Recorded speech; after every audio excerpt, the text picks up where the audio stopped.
وہ ہیں لٹریٹ اور ناٹ.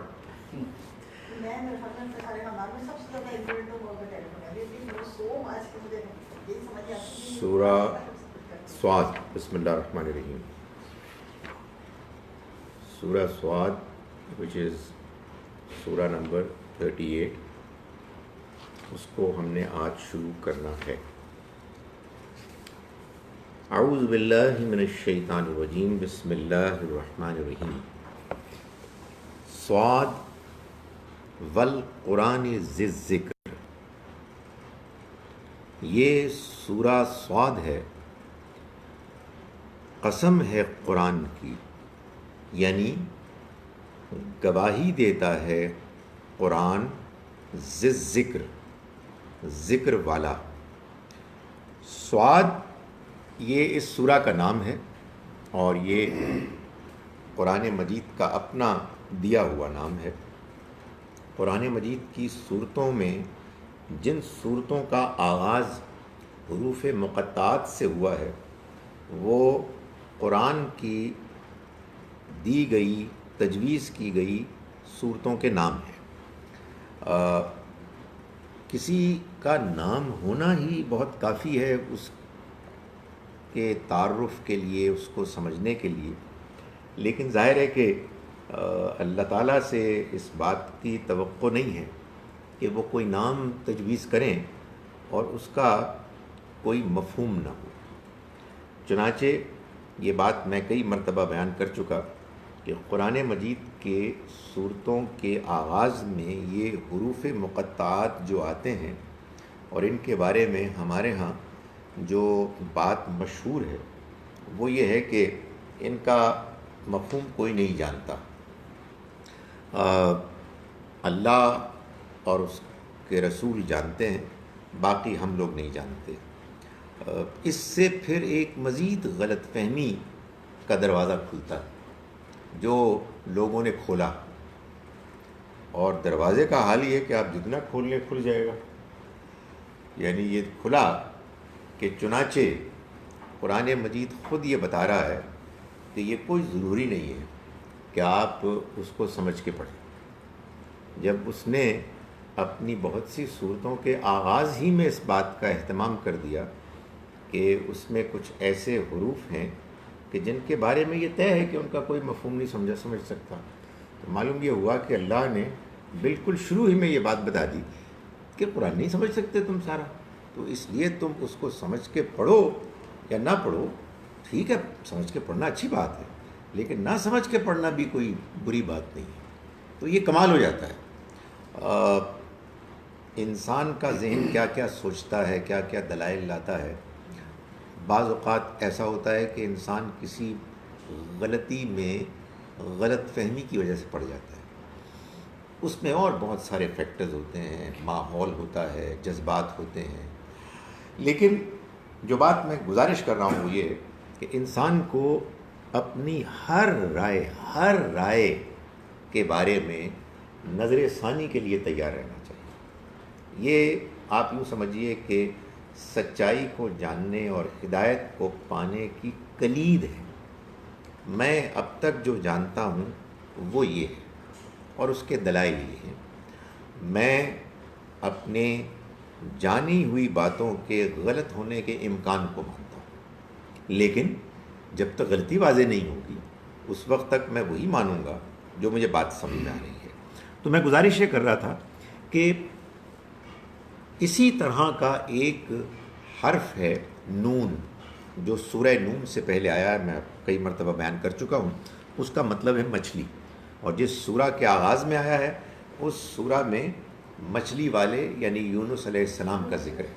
تو اس سے یہ بات اللہ نے گویا کہ اشارہ کر دیا کہ اور ہر چیز کا بھی مفہوم ہے، اور وہ حروف مقطعات کے جو صورتوں کے شروع میں آتے ہیں وہ ان صورتوں کے مضامین میں کی طرف کوئی اشارہ کر رہے ہوتے ہیں.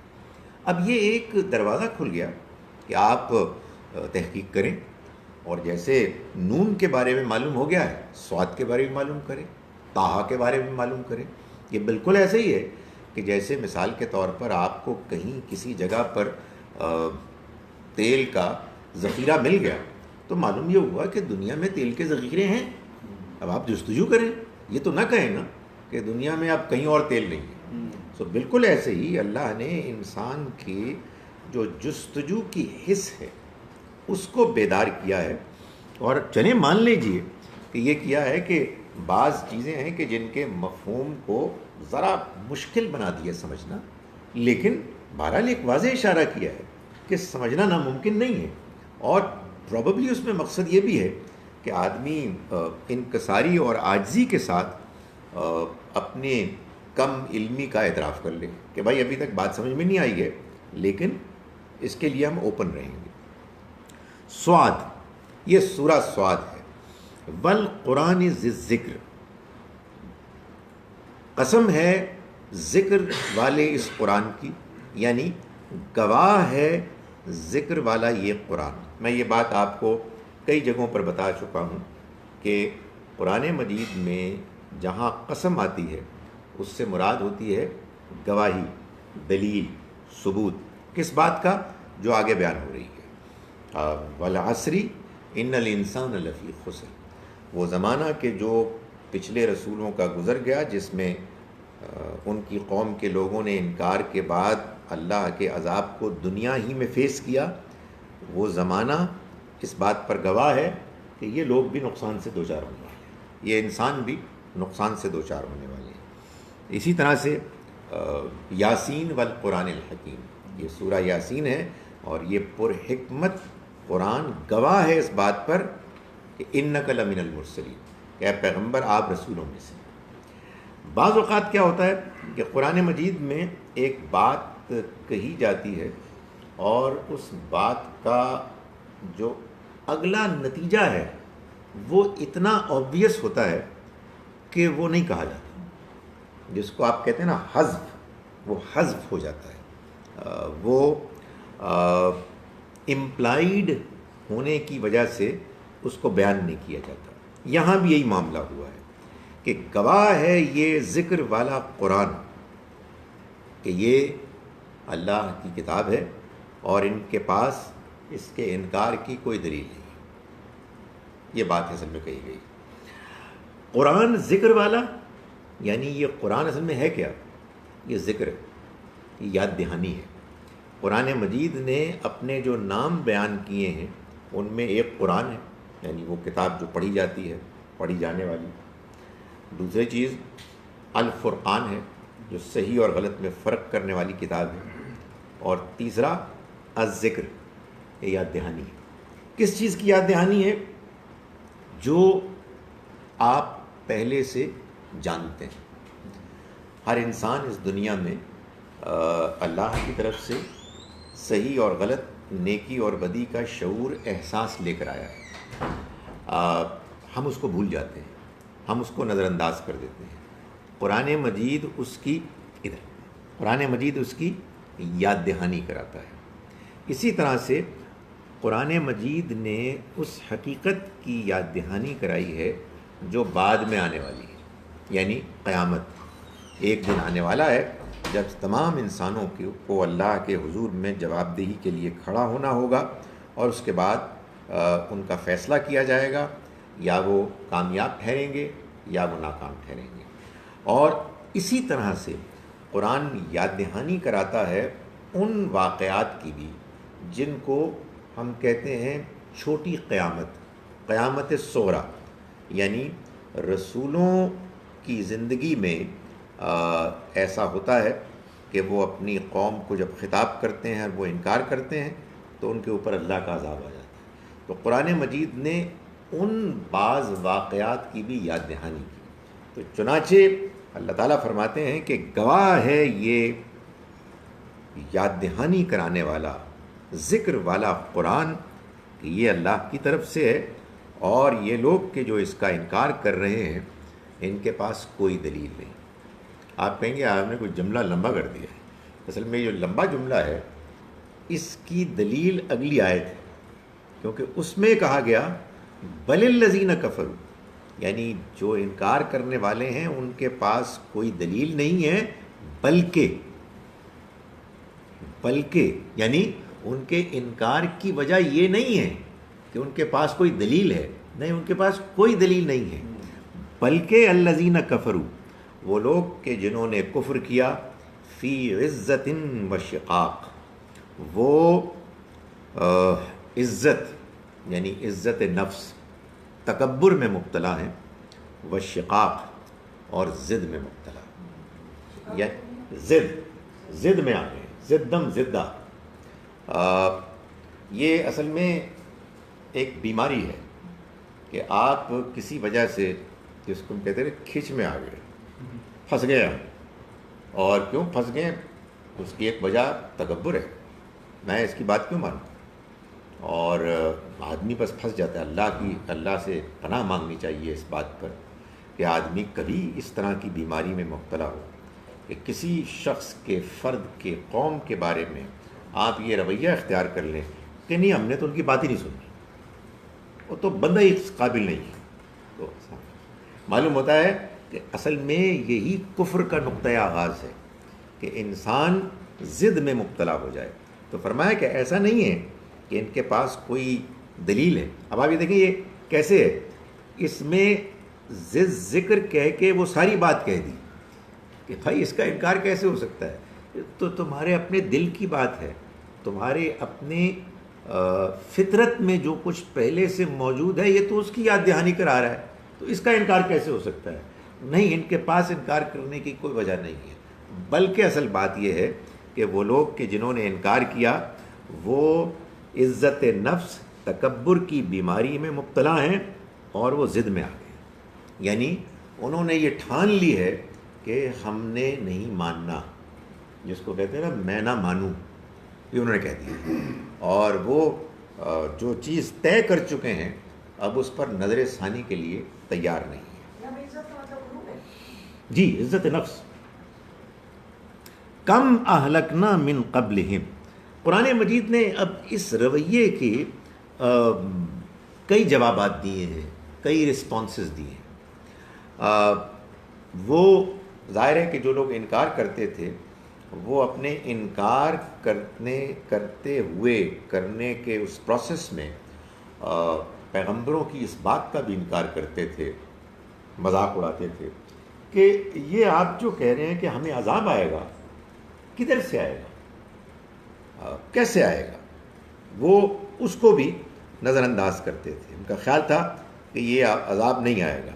تو فرمایا کہ کم اہلکنا من قبلہم، ہم نے کتنی ہلاک کی ان سے پہلے، من قرن، قومیں، فنادو، تو انہوں نے چیخ پکار کی، ولا حین مناس، مگر وہ بچنے کا وقت نہیں تھا، یعنی جب ان کے اوپر عذاب آ گیا تو انہوں نے چیخنا چلانا شروع کر دیا، مگر ان کے لیے اب بچنے کا کوئی امکان نہیں تھا۔ یعنی کتنی عجیب بات ہے کہ آج ان کو دعوت دی جا رہی ہے، پیار سے پکارا جا رہا ہے، سمجھایا جا رہا ہے، اور یہ غرور تکبر میں مبتلا ہیں، اور کتنے ہی پہلے اس طرح کے معاملات ہو چکے ہیں کہ رسول آئے اور انہوں نے اپنا پیغام پیش کیا، اور قوم کے لوگ جو انکار کرنے والے تھے ان پر عذاب آیا اور چیخنے چلانے لگے اور کچھ بھی نہیں ہوا۔ تو قرآن مجید جیسا کہ میں نے گزارش کی ان واقعات کی یاد دہانی کراتا ہے، تو یہاں اسی کی طرف ایک ریفرنس دے دیا گیا۔ فرمایا وَعَجِبُوا أَن جَاءَهُم مُنذِرٌ مِّنْهُمْ، اب یہ بتایا کہ یہ جو انہوں نے تکبر کیا یہ اس کی وجہ کیا تھی، یہ کیا معاملہ ہوا۔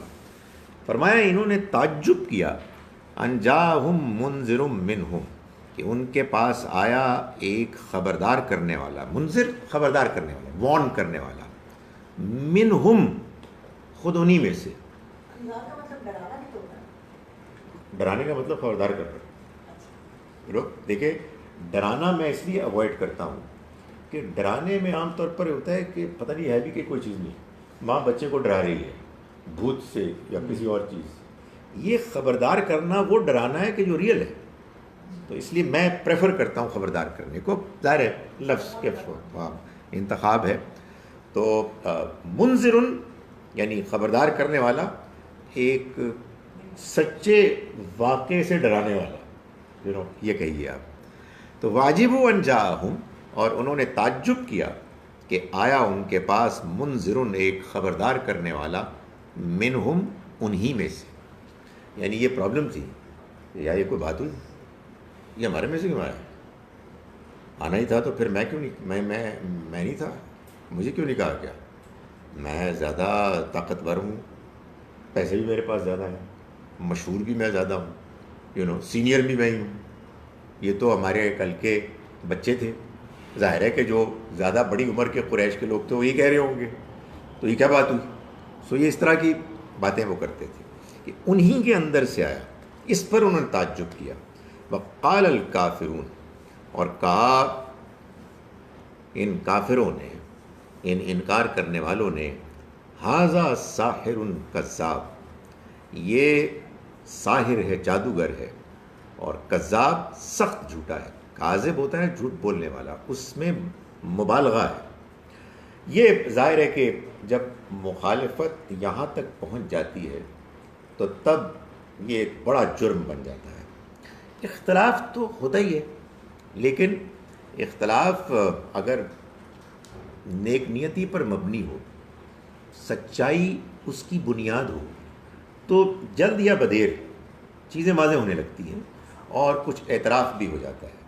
لیکن اگر انسان کا اختلاف ضد پر ہو مبنی تو پھر وہ بڑھتی جاتی ہے چیز. سچی بات ہے، یہ بھی ایک حقیقت ہے کہ بعض اوقات ضد بھی ہوتی ہے، لیکن بندہ ٹھیک ہوتا ہے تو وہ ضد ٹوٹنے لگتی ہے. لیکن اگر ضد ٹوٹنے کی جگہ مضبوط ہو جائے تو پھر بات یہاں تک پہنچ جاتی ہے کہ انہوں نے یہ بات کہنی شروع کر دی.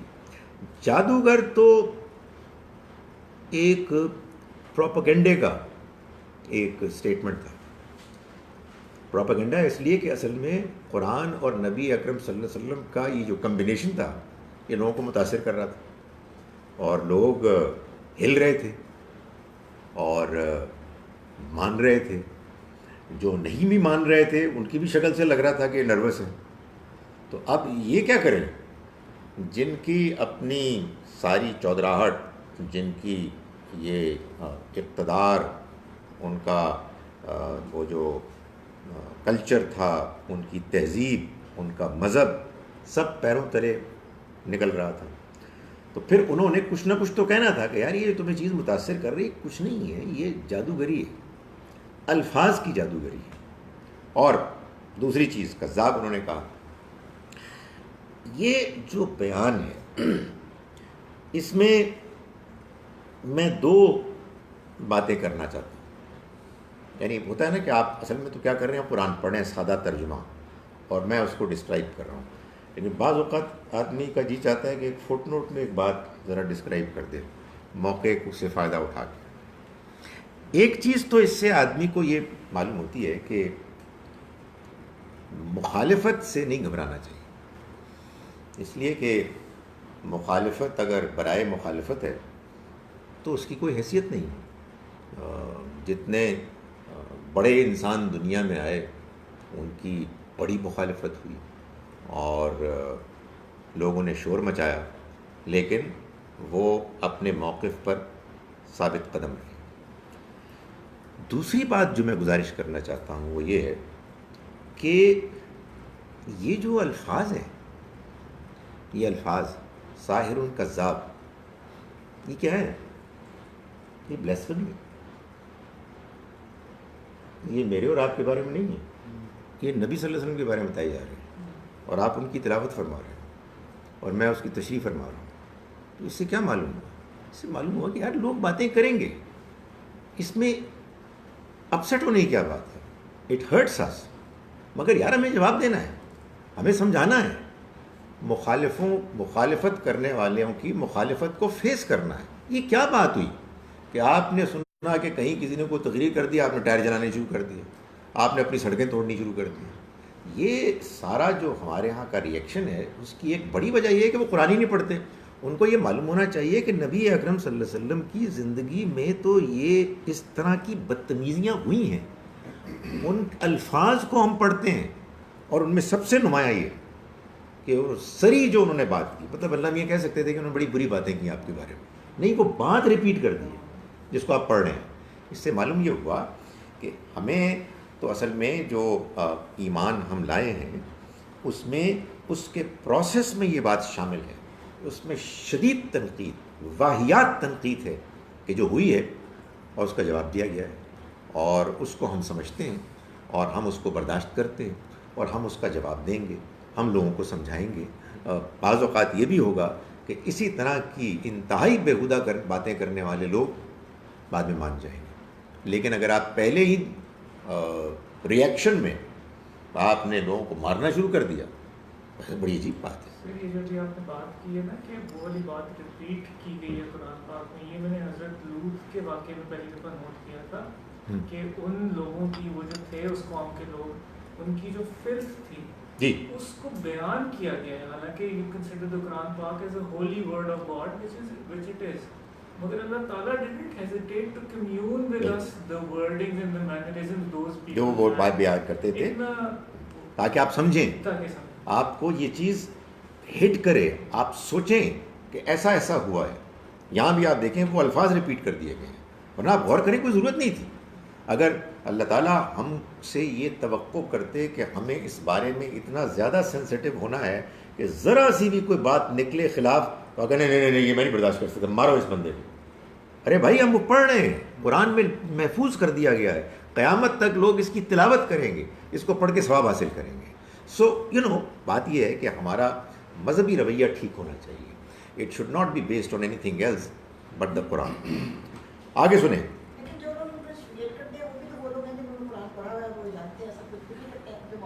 اسی وجہ سے یہ گزارش کی جاتی ہے. ابھی میں اس کا جواب اگر آپ اجازت دیں تھوڑا سا اور پڑھ گئے تو اس کا فائدہ ایک یہ بھی ہوگا کہ ہو سکتا ہے آپ بھول چکے ہو، تو یہ ابھی آ رہا ہے، ابھی جواب آ رہا ہے. اجعل الآلہۃ الہا واحدہ، یہ اب وہ الزام لگا رہے ہیں نبی صلی اللہ علیہ وسلم پر. انہوں نے کہا کہ کیا اس نے معبودوں کو ایک معبود بنا لیا؟ کیا اس نے اتنے خداؤں کو ایک خدا بنا لیا؟ What is he doing? یہ جو ہمارے اتنے خدا ہیں، اتنے معبود ہیں، he says that none of them carry any weight, ایک ہی خدا ہے. ان ھذا لشیء عجاب، یہ تو بڑی عجیب بات ہے، بڑی عجیب بات ہے. وانطلق الملأ منہم، اور نکلے ان کے سردار، ان امشوا، کہ انہوں نے کہا کہ اٹھو، واصبروا علی آلہتکم، سنیں، اور صبر کرو اپنے معبودوں پر. اپنے معبودوں کی جو تمہاری مخالفت ہو رہی ہے اس پر ڈٹے رہو، اس پر تم صبر کرو، جمے رہو. ان ھذا لشیء یراد، یہ تو بڑی مطلوب چیز ہے. کیا؟ کہ تم اپنے خداؤں پر جمے رہو، اس پروپیگنڈے کو نہ مانو، یہ جو کرٹیسزم ہو رہی ہے اس کو کان نہ دھرو، نکلو اور اپنے معبودوں کی پرستش اور ان پر ایمان پر جمے رہو. ما سمعنا بہذا فی ملت الآخرہ، ہم نے نہیں سنی کوئی ایسی بات اپنے پہلی ملت میں، پیچھے گزرے ہوئے لوگوں میں. یہ تو بڑی نئی بات کر رہے ہیں. ان ھذا الا اختلاق، یہ تو کبھی نہیں سنی گئی، یہ بات تو پہلی مرتبہ بیان کی گئی ہے. اور یہ بات جو ہے یہ تو گڑھ لی ہے اختلاق، یہ تو انہوں نے گڑھ لی ہے. انزل علیہ الذکر، کیا ان کے اوپر نازل ہوئی ہے یاد دہانی، من بیننا، ہمارے درمیان میں سے، یعنی آف آل دا پیپل، ہم جو سارے سردار ہیں ان میں ان کے اوپر نازل ہوئی ہے. بل ہم فی شک من ذکری، اس پر قرآن مجید نے کہا کہ نہیں، ایسے میں کچھ بھی نہیں ہے، بلکہ یہ میری یاد دہانی کی طرف سے شک میں ہے. بل لما یذوقوا عذاب، بلکہ اصل حقیقت یہ ہے کہ انہوں نے ابھی میرے عذاب کا مزہ نہیں چکھا ہے، اس وجہ سے باتیں بنا رہے ہیں. اب وہ جو آپ نے بات کی، میں آپ بتاتا ہوں کہ میں اس حوالے سے کیسے اس کو رسپونڈ کر رہا ہوں. یہ جو کچھ تقریر ہے کفار کی، یہ اصل میں کیا ہے؟ کہ بھائی اپنی ٹریڈیشن کے ریلیجن کو بالکل نہیں چھوڑنا. یہ جو نئی نئی باتیں کر رہے ہیں یہ کہاں سے لا رہے ہیں؟ ہم نے تو کبھی نہیں سنی. تو اصل میں یہ ہو جاتا ہے کہ لوگ جذباتی ہو کر کچھ باتیں کرنے لگتے ہیں، اور وہ جو قرآن کو پڑھ کر بات کرنے والے ہیں وہ تھوڑے رہ جاتے ہیں، اور لوگ کہتے ہیں جی کہ یہ کدھر سے باتیں کر رہے ہیں. اگر کوئی بات وزن کی ہوتی تو یہ سارے لوگ کچھ اور کہہ رہے ہوتے ہیں. آپ دیکھیں وہ تقریر یہی کر رہے تھے، یعنی نبی اکرم صلی اللہ علیہ وسلم کی دعوت کے خلاف دلیل یہ تھی کہ بھائی یہ باقی جو سارے لوگ ہیں یہ بیوقوف ہیں، تو اس کو بالکل مت چھوڑو. جو تمہارا ٹریڈیشنل ریلیجن ہے اس پہ ڈٹے رہو. آبویسلی اس کا جواب، اس کا رسپانس یہ تھا کہ بھائی ٹریڈیشنل ریلیجن یا نان ٹریڈیشنل ریلیجن یہ کوئی چیز ہی نہیں ہوتی. اصل چیز حق ہے، اصل چیز سچائی ہے، اصل چیز دلیل ہے، اصل چیز یہ بات ہے کہ اللہ تعالیٰ نے کیا فرمایا ہے. اگر اللہ نے جو کچھ فرمایا ہے وہ کوئی ایک بندہ کہہ رہا ہے تو بس کافی ہے. اور اگر اللہ نے جو بات نہیں فرمائی، جو معقول نہیں ہے، جو یعنی زمینی یعنی ہماری عقل کی دلائل میں اور آسمان سے آنے والے پیغام کے دلائل میں نہیں ہے، تو پھر چاہے اس کو کتنی بڑی تعداد میں لوگ مانیں اس کی کوئی حیثیت نہیں. تو آپ یہ دیکھیں کہ یہ جو ہم نے پیسج پڑھا ہے اس میں ایک زوردار اپیل کی کفار نے کہ دیکھو تمہارے آباء و اجداد کا جو دین مذہب ہے اسی کو فالو کرنا اصل مقصود ہے، اسی پر ڈٹے رہو اور جمے رہو، اور یہ جو مخالفانہ دعوت ہے اس کو کوئی حیثیت نہ دو. میں صرف یہ گزارش کرنا چاہتا ہوں کہ نہ ہر پرانی بات صحیح ہوتی ہے اور نہ ہر نئی بات صحیح ہوتی ہے. صحیح کیا ہوتا ہے؟ جو صحیح ہے جو آپ کو صحیح لگنے لگے، جس پر آپ کا اطمینان ہو جائے. کوئی جلدی میں نہیں پڑھنا چاہیے کہ آپ you jump to conclusions, take your time. لیکن جو بات آپ کے سامنے آ رہی ہے اس کو اجازت دیں کہ وہ آپ کے دماغ، آپ کے ذہن میں داخل ہو، آپ کے کانوں میں داخل ہو اور آپ کے ذہن تک جائے، تاکہ اگر اس میں کوئی جان ہے، کوئی میرٹ ہے تو آہستہ آہستہ وہ آپ کو متاثر کرے، اور نہیں ہے تو آئے اور نکل جائے. یہ جو ایٹیچیوڈ ہے یعنی سننا ہی نہیں ہے، یعنی کنسیڈر ہی نہیں کرنا، یہی وہ چیز ہے جو انہوں نے اختیار کی.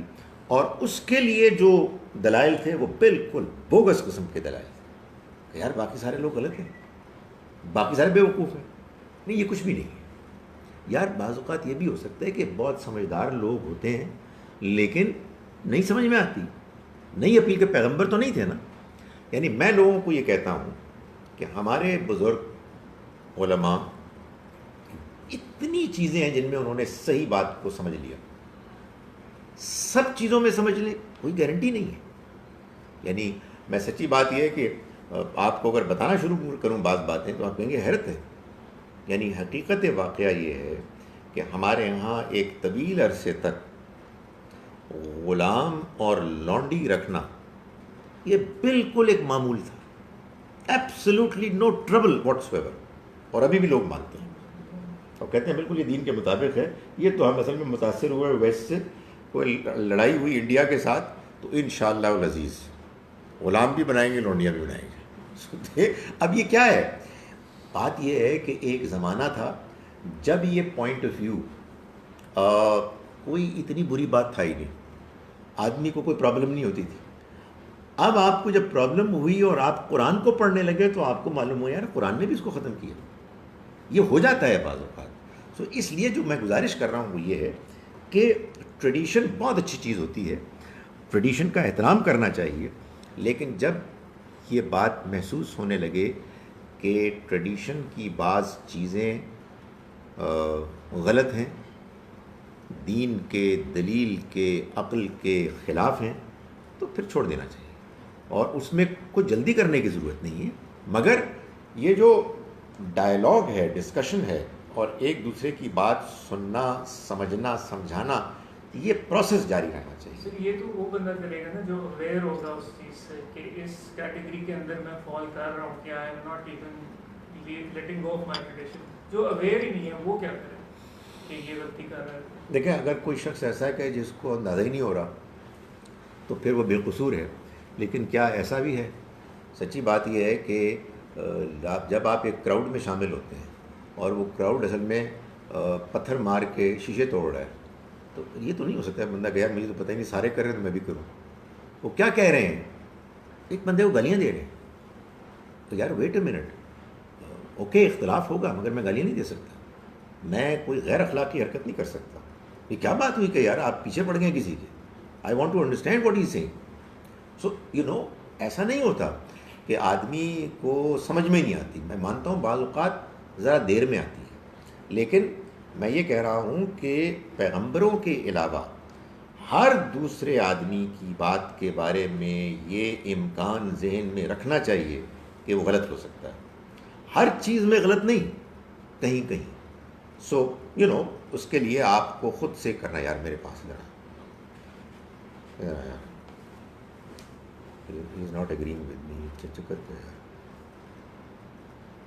سر؟ آئی تھنک یہ میسج ہے اس کو. یار میسج ہے تو کنٹینیو کریں. کسی نے میسج دیا مجھے؟ آئی تھنک سو سر. اس کو دوبارہ کریں نا، کنٹینیو کریں پھر.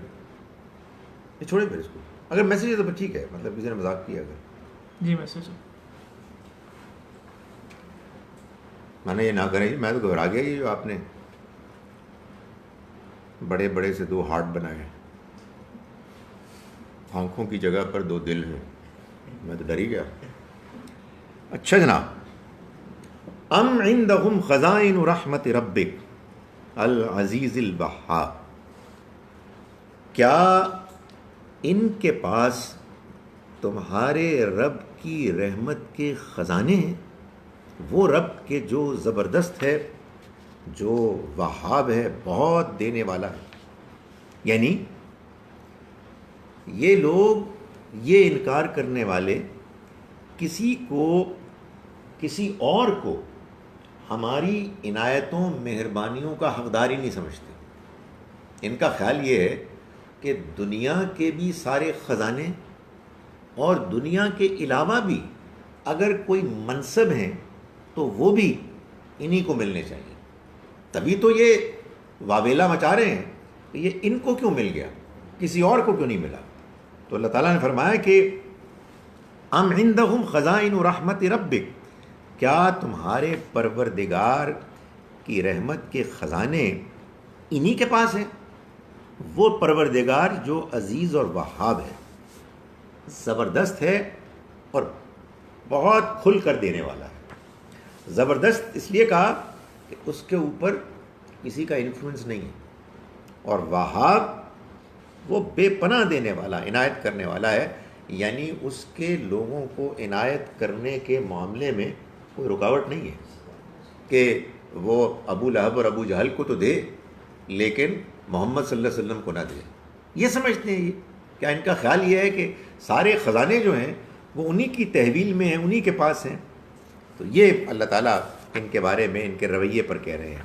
ام لہم ملک السماوات والارض وما بینہما، یا پھر یہ ہے کہ زمین اور آسمانوں اور ان کے درمیان کی سب چیزوں کی ملک، بادشاہت انہی کے اختیار میں ہے.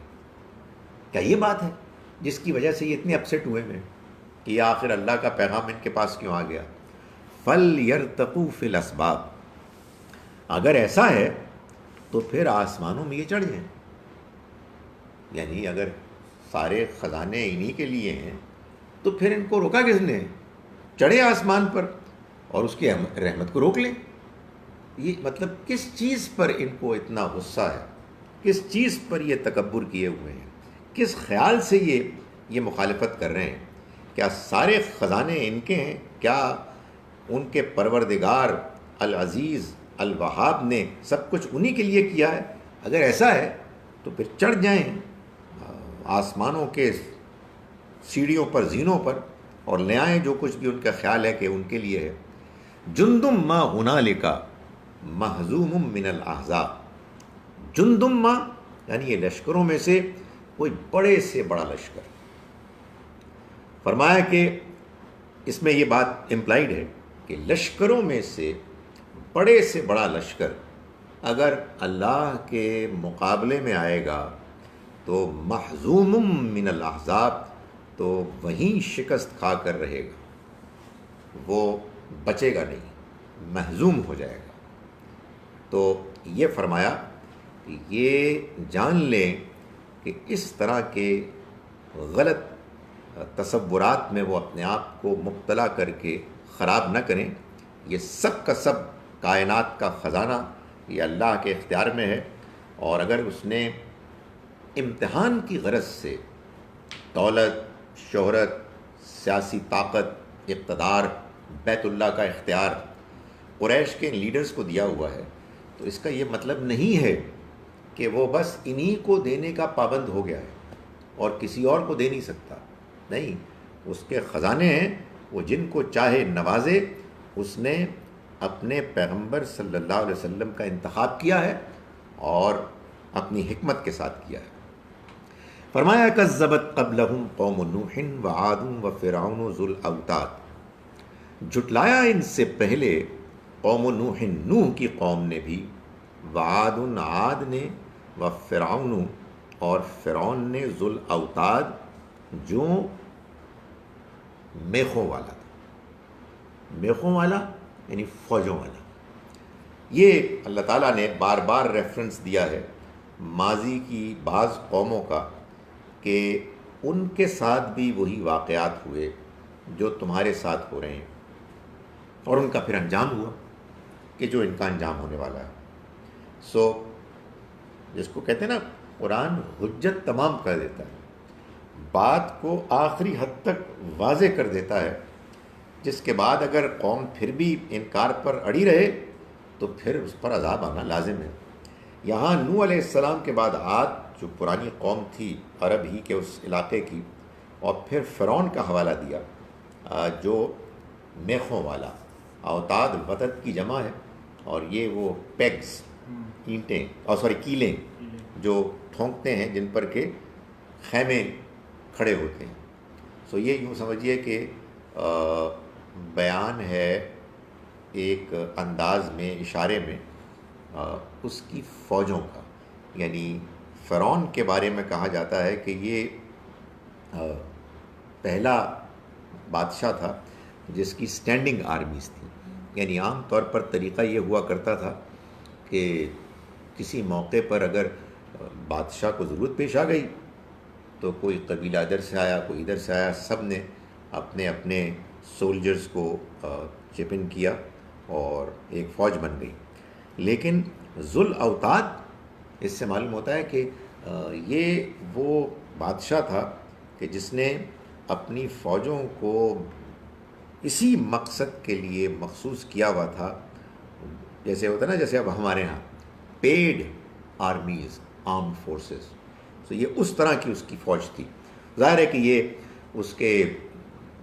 اس کے لشکر کا زور، اس کا روب، اس کی بڑائی کو بیان کرنے کے لیے کہ تم کیا چیز ہو، تم سے پہلے تم سے کہیں زیادہ مضبوط قومیں گزری ہیں، وثمود اور سمود، وقوم لوط اور لوط کی قوم، واصحاب الایکہ اور ایکا والے۔ ایکا یہ جنگل کے لیے، اور معلوم ہوتا ہے کہ یہ مدین والے ہیں، شعیب علیہ السلام جن کی طرف گئے تھے۔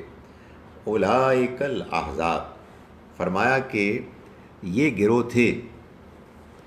آگے اس کا جواب کیا ہے، اس کے بارے میں جو خبر ہے وہ کیا ہے، یہ بیان نہیں کیا۔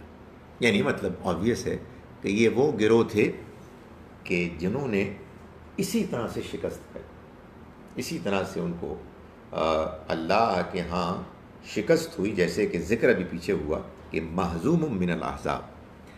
تو تم آخر کس اکڑ میں ہو، تمہیں آخر کیا چیز ہے کہ جو اس بات کی طرف مائل کرتی ہے کہ تم کامیاب ہو جاؤ گے۔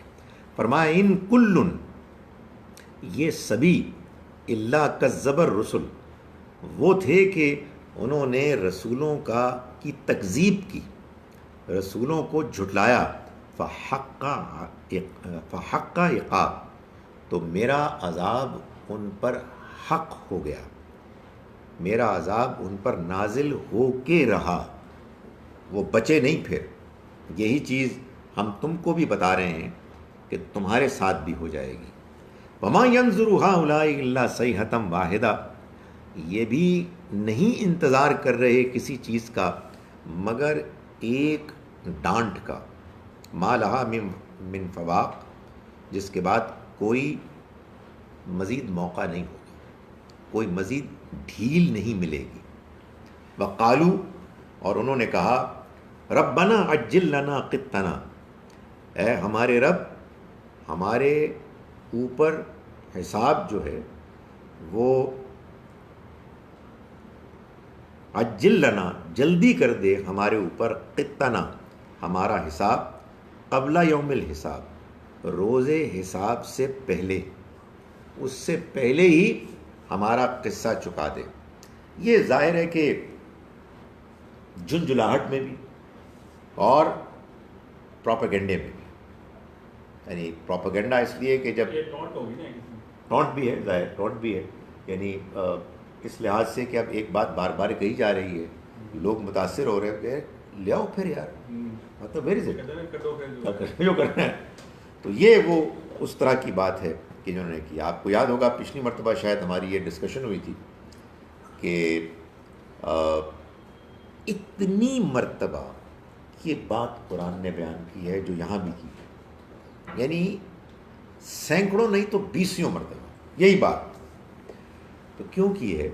اس لیے کہ مکے والوں پر عذاب آنا تھا، اور میں کیا گزارش کر رہا تھا کہ مکے والوں پر عذاب آیا، اور وہ عذاب آیا صرف اس فرق کے ساتھ کہ وہ طوفان نہیں تھا، وہ سیلاب نہیں تھا، وہ زلزلہ نہیں تھا، بلکہ اللہ کے پیغمبر صلی اللہ علیہ وسلم کے ساتھیوں کی تلواریں تھیں، جس کو قرآن نے بیان کیا.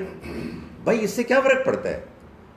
یہ بھی تو بندہ کو کہہ سکتا ہے کہ یار نوح علیہ السلام کے میں تو سیلاب آیا تو ادھر کیوں وہ آیا، بجلی کی کڑک تھی، ادھر بھی سیلاب آنا چاہیے تھا. تو یہ سب بجلی کی کڑک ہیں، یہ سب سیلاب ہیں، یہ سب تلواریں ہیں. اللہ میاں کی مرضی ہے. صرف فرق یہ ہوتا ہے کہ جب اللہ کے بندے انوالوڈ ہوتے ہیں اللہ کے عذاب کے نزول میں، تو پہلے اللہ تعالیٰ ان کو تیار کرتا ہے. صرف عسکری ملٹری اسٹرینتھ کے پوائنٹ آف ویو سے ہی نہیں، بلکہ اس سے زیادہ بڑھ کر اخلاقی اور روحانی طور پر وہ اس کے لیے پوری طرح سے تیار ہو جائے. چنانچہ یہی وجہ ہے کہ آپ یہ دیکھیے کہ مسلمانوں کی عذاب کے لیے تیاری کی سورہ معلوم ہے کیا ہے؟ سورہ انفال. سورہ انفال جو سورہ نمبر 8 ہے، اس کا مضمون اور موضوع یہی ہے کہ یہ مسلمان اہل ایمان نبی صلی اللہ علیہ وسلم کے ساتھی اللہ کے اس عذاب کے ہتھیار اوزار بننے کے لیے تیار ہو جائیں، جو عذاب اگلی سورہ میں سورہ توبہ میں ڈسکرائب ہوا ہے. یہی وجہ ہے کہ شروع یہاں سے ہوتی ہے سورہ یسألونک عن الانفال. اے پیغمبر یہ آپ سے مال غنیمت کے بارے میں پوچھتے ہیں. قل الانفال للہ والرسول، ان کو بتاؤ کہ مال غنیمت تو اللہ اور رسول کے لیے ہے.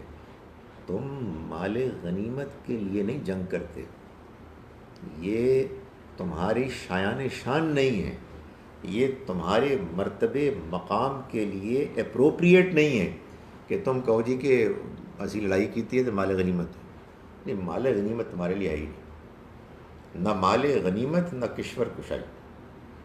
شہادت ہے مطلوب و مقصود مومن. یہ بات بالکل صحیح ہے. یعنی اقبال نے اس سورہ مبارکہ میں جو تھیم ہے اس کو بالکل صحیح بیان کیا کہ یہ تمہارا کام ہی نہیں ہے.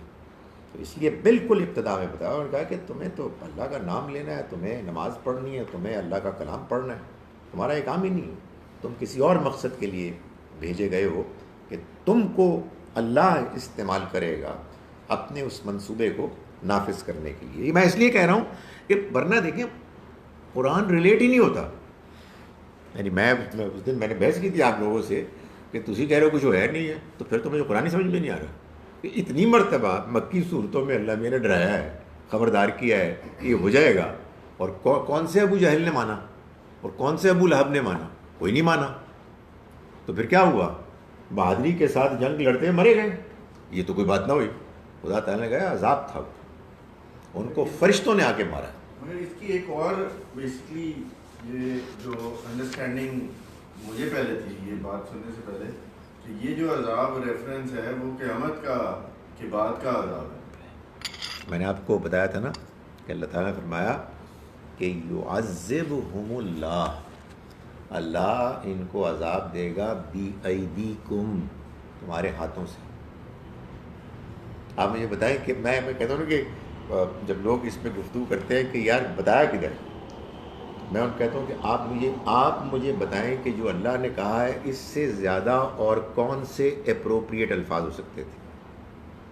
یعنی ایک جگہ فرمایا کہ مسلمانوں تم نے ان کو قتل کیا ہی نہیں، وَلَٰكِنَّ اللَّهَ قَتَلَهُمْ، بلکہ اللہ نے قتل کیا. اور اللہ میاں کیا کہتا؟ مجھے بتائیں کیا کہتا؟ یہی تو کہتا کہ بھائی تم نے قتل ہی نہیں کیا، یہ بدر میں تم نے نہیں مارا، یہ بدر میں اللہ نے مارا، یہ بدر میں تم نے نہیں کنکر پھینکے تھے، یہ اللہ نے پھینکے تھے. اللہ ان کو عذاب دے گا تمہارے ہاتھوں سے، تمہاری تلواروں سے. اللہ چاہتا تو خود ان سے بدلہ لے لیتا، لیکن اس نے یہ چاہا کہ وہ بعضوں کو بعضوں کے ذریعے سے آزمائے. تو قرآن بالکل واضح ہے، اور قرآن مجید نے یہ بتایا کہ یہ عذاب تھا، اور اس عذاب کو پھر مختلف فیزز. یہ عذاب جو ہے یہ پتہ مکہ کہ جب ہوا ہے، مطلب وہ جو جنگ ہے یہ اس سے ریلیٹ کر رہی ہے کہ صرف میں نے یہ بتایا تھا کہ اس عذاب کو پھر معلوم یہ ہوتا ہے کہ 3 فیزز میں امپلیمنٹ کیا گیا. پہلی فیز تھی غزوہ بدر کی. اس کی وجہ کیا تھی؟ اس کی وجہ یہ تھی کہ غزوہ بدر میں وہ سردار مارے گئے کہ جو اصل میں رکاوٹ بن گئی. لیکن یہ جنگیں تو وہ ہوتی ہیں نا جو وہاں سے انیشیٹ ہوتی ہیں. ان جنگوں کو دیکھنا آپ جنگوں والی کتابوں میں نہ پڑھیں، قرآن سے پڑھیں. میں نے آپ کو اس دن بھی بتایا تھا قرآن مجید نے سورہ انفال ہی میں یہ بتایا کہ یہ جو تم آمنے سامنے آئے ہو بدر میں، یہ تم خود کر ہی نہیں سکتے تھے. آپ سوچیں کہ وہ نکلیں مکے سے، یہ نکلیں مدینے سے. آپ مجھے بتائیں کہ اس دور میں جب کچھ بھی نہیں تھا، ٹیلی فون کچھ بھی نہیں تھا، وہ آمنے سامنے آئے کیسے؟ خدا تعالیٰ کہہ رہے ہیں میں لایا ہوں. تم الٹے لٹک جاتے، تم آمنے سامنے آ نہیں سکتے تھے. یہ میں نے تم کو آمنے سامنے کیا بدر میں. کیوں؟ میں نے آپ کو آیت بتائی تھی لِيَهْلِكَ مَنْ هَلَكَ عَنْ بَيِّنَةٍ، تاکہ ہلاک ہو جائیں جن کو ہلاک ہونا ہے واضح بات کے آ جانے کے بعد، وَيَحْيَى مَنْ حَيَّ عَنْ بَيِّنَةٍ، اور زندہ رہے جن کو زندہ رہنا ہے واضح روشنی کے بعد. تو اللہ تعالیٰ نے کہا یہ میں نے کیا ہے، تم کر ہی نہیں سکتے تھے. یہ ہو نہیں سکتا بھائی کہ 2 فوجیں نکلیں اور اچانک معلوم ہو کہ آمنے سامنے آ گئی ہیں اور آئے ہم جنگ کرتے ہیں. یہ خدا نے ان کو آمنے سامنے کیا اور ان کو مارا اور خاتمہ کر دیا. ان 70 کو میں نے آپ کو بتایا تھا. یہ عجیب بات ہے، اونلی 70 جنرلز، نو آرڈنری سولجر. یہ کمال ہے، اس لیے کہ یہ عذاب تھا. یہ میرا ہمیں کسی جنگ میں کسی جنگ ہو نہیں سکتا، یہ ہو ہی نہیں سکتا. نبی صلی اللہ علیہ وسلم نے ایک دن پہلے بتا دیا تھا یہاں ابو جہل گرے گا، یہاں عتبہ گرے گا، یہاں شیبہ گرے گا. اچھا یہ بتا دیا تھا. ان کے ہائڈ بونز بھی تو تھے mercenaries. ایک تھا ابو لہب، تو چنانچہ ابو لہب چند دنوں بعد وہاں مارا ہے. ایک بندہ تھا جو ڈر کے مارے نہیں آیا تھا، وہ مارا گیا.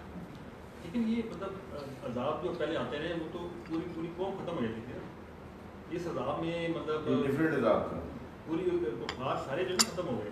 اس میں کیا ہوا؟ مطلب وہ یہ فتح مکہ کے بعد جو کفار رہ گئے تھے رسول اللہ صلی اللہ علیہ وسلم نے ان کو سب کو معاف کر دیا.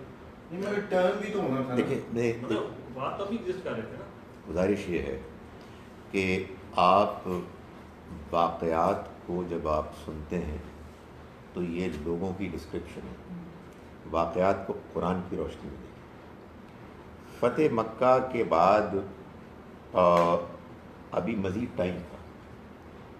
یہ 8 ہجری کی بات ہے نا فتح مکہ. عذاب کا اعلان 9 میں ہوا ہے.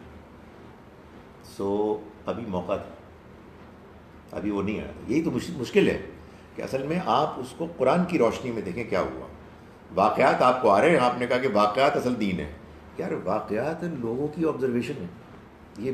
یہ زندگی انشاءاللہ اسی میں گزر جائے گی, اور یہ بڑا نیک کام ہے کہ میں یہ بتاؤں گا کہ یار یہ جو واقعات ہوتے ہیں یہ لوگوں کی آبزرویشن ہوتی ہے, لوگ اس کو مانتے ہیں اصل دین, اور اس کو کہتے ہیں تلاوت کی کتاب ثواب کے لیے.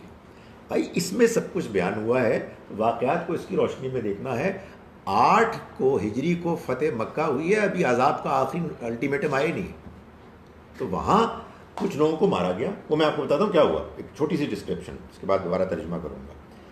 غزوہ بدر میں پہلی انسٹالمنٹ عذاب کی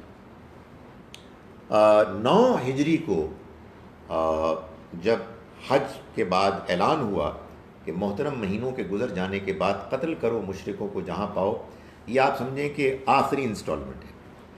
درمیان میں جو چیدہ کمینے لوگ تھے, نمایاں کافر, ان کو مار دیا, جیسے بلیسفمی کرنے والے, کسی نے بہت نمایاں کی.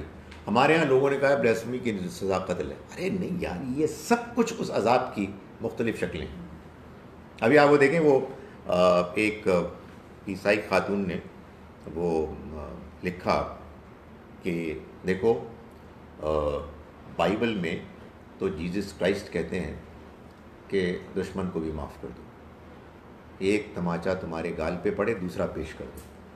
اور ادھر دیکھو مسلم کی روایت ہے کہ تم یہودیوں اور عیسائیوں کے سلام میں پہل نہ کرو, وہ تمہیں کریں تو جواب دو, اور تمہیں کہیں ملے ان کو تنگ راستوں میں ڈال دو. تو انہوں نے کہا جی کہ ان دونوں میں کون سا میسج آپ کو زیادہ اچھا لگتا ہے؟ تو میں نے ان کو بتایا کہ میڈم بات یہ ہے کہ یہ جس عذاب کے نتیجے میں ان کے ساتھ ہوا اس سے پہلے ایسا نہیں تھا, اور نہ اس کے بعد ایسی کوئی ہدایت ہے. اور یہ عذاب صرف قرآن میں نہیں ہے, یہ بائبل میں بھی بیان ہوا ہے. اور جو مسیح علیہ السلام کی تعلیمات ہیں وہی نبی صلی اللہ علیہ وسلم کی تعلیمات ہیں. چنانچہ قرآن مجید میں سورہ حامیم سجدہ جو اب آئے گی کچھ صورتوں کے بعد, اس میں اللہ تعالیٰ نے یہ فرمایا ہے کہ لا تستوی الحسنۃ ولا السیئۃ, اچھائی اور برائی برابر نہیں ہو سکتے. ادفع باللتی ہی احسن, چنانچہ اگر تمہارے ساتھ کوئی برائی کرے تو اس کو تم اچھائی کے ساتھ جواب دو. یہ بالکل وہی بات ہے جو مسیح علیہ السلام کے ارشادات ہیں, یہی نبی صلی اللہ علیہ وسلم نے قرآن میں بتایا کہ اگر تمہارے ساتھ کوئی برائی کرتا ہے تو اس کا جواب اچھائی کے ساتھ دو. فَإِذَا الَّذِي بَيْنَكَ وَبَيْنَهُ عَدَاوَةٌ, پھر کیا ہوگا, وہ کہ جس کے اور تمہارے درمیان دشمنی تھی, كَأَنَّهُ وَلِيٌّ حَمِيمٌ, وہ تمہارا گہرا دوست بن جائے گا. تو اصل یہی ہے. لیکن عذاب جب آ جائے گا تو اس کے بعد وہ کہ جو مجرم ہیں ان کو سزا ملے گی. یہ قرآن میں ڈسکرائب ہوا ہے. حدیث میں کیا ہے؟ حدیث میں یہ واقعات بغیر کسی ریفرنس ٹو دا کانٹیکسٹ بیان ہو گئے. یہ واقعہ ہوا ہے, میں اس حدیث کو بالکل ٹھیک سمجھتا ہوں, لیکن قرآن کی روشنی میں, نہ کہ یہ ایک یونیورسلی اپلیکیبل کوئی طریقہ ہے کہ عیسائی کوئی آئے تو ایسی ہو بندہ تو ذلیل ہے لیکن بہرحال اس وقت اس کے ساتھ تھوڑا سا ایکٹنگ کرنی ہے. نہیں, بالکل ایسی کوئی بات نہیں ہے, حاشا وکلا, یہ ہرگز ہمارے دین کی تعلیمات نہیں ہے. لیکن کیا کریں؟ آپ یہ دیکھیں, میں کبھی کبھی اس طرح کی بات کرتا ہوں, اس کی وجہ یہ کنسرن ہے کہ جب تک آپ اپنے دین کی تعلیمات اور ان کی سورسز کو صحیح طرح سے پلیس نہیں کریں گے, یہ گھپلا, یہ کنفیوژن, یہ غلط فہمی, دین پر یہ تہمت ہٹ ہی نہیں سکتی, خاتمہ ہی نہیں ہو سکتا, اس لیے کہ وہ سب کچھ لکھا ہے یہ معاملہ. اچھا جناب, میں ترجمہ ایک مرتبہ پھر کر لوں. پچھلی مرتبہ بھی آپ کو یاد ہے کہ میں تیاری کے ساتھ زیادہ آیا تھا, اور فائدہ یہ ہوا کہ بہت کم ہم نے پڑھا تھا, تو آج بھی الحمدللہ یہ کچھ ہوا. بسم اللہ الرحمن الرحیم. ہم نے سورہ صاد آج شروع کی. صاد والقرآن ذی الذکر, یہ سورہ صاد ہے, گواہ ہے یہ ذکر والا قرآن کہ یہ اللہ کی کتاب ہے اور ان انکار کرنے والوں کے پاس کوئی دلیل نہیں ہے. بل الذین کفروا, بلکہ وہ لوگ کہ جنہوں نے کفر کیا، فی عزت و شقاق، وہ عزت نفس تکبر میں اور ضد میں مبتلا ہو گئے. کم اہلکنا من قبلہم، اور کتنی ہی قومیں ہیں کہ جن کو ہم نے ہلاک کیا، من قرن، قومیں، قبلہم، ان سے پہلے، فنادوا ولا حین مناس، تو انہوں نے چیخ پکار کی مگر وہ بچنے کا وقت نہیں تھا. واجبوا، اور انہوں نے تعجب کیا، ان جاءہم منذر منہم، کہ آئے ان کے پاس ایک خبردار کرنے والے انہی میں سے. وقال الکافرون، اور کہا ان انکار کرنے والوں نے، ھذا ساحر کذاب، یہ ہے جادوگر بہت جھوٹا. اجعل الآلہہ، کیا اس نے بنا دیا بہت سے معبودوں کو، الہم واحدہ، ایک ہی معبود. وہ کبھی کبھی ہوتا ہے نا، قرآن مجید میں آپ دیکھتے ہیں کچھ سجدہ ہے، تو یہاں یہ جو آیت اس میں یہ بھی نہیں کہیں بریکٹ میں یا کوئی اللہ میں نے کہا کہ نعوذ باللہ، اللہ نے ڈسکرائب کر دیا، ایک فضول بات کر رہے ہیں وہ لوگ، اس کا صرف ڈسکرپشن ہے. اجعل الآلہہ، کیا بنایا ہے اس نے معبودوں کو، الہم واحدہ، ایک ہی معبود.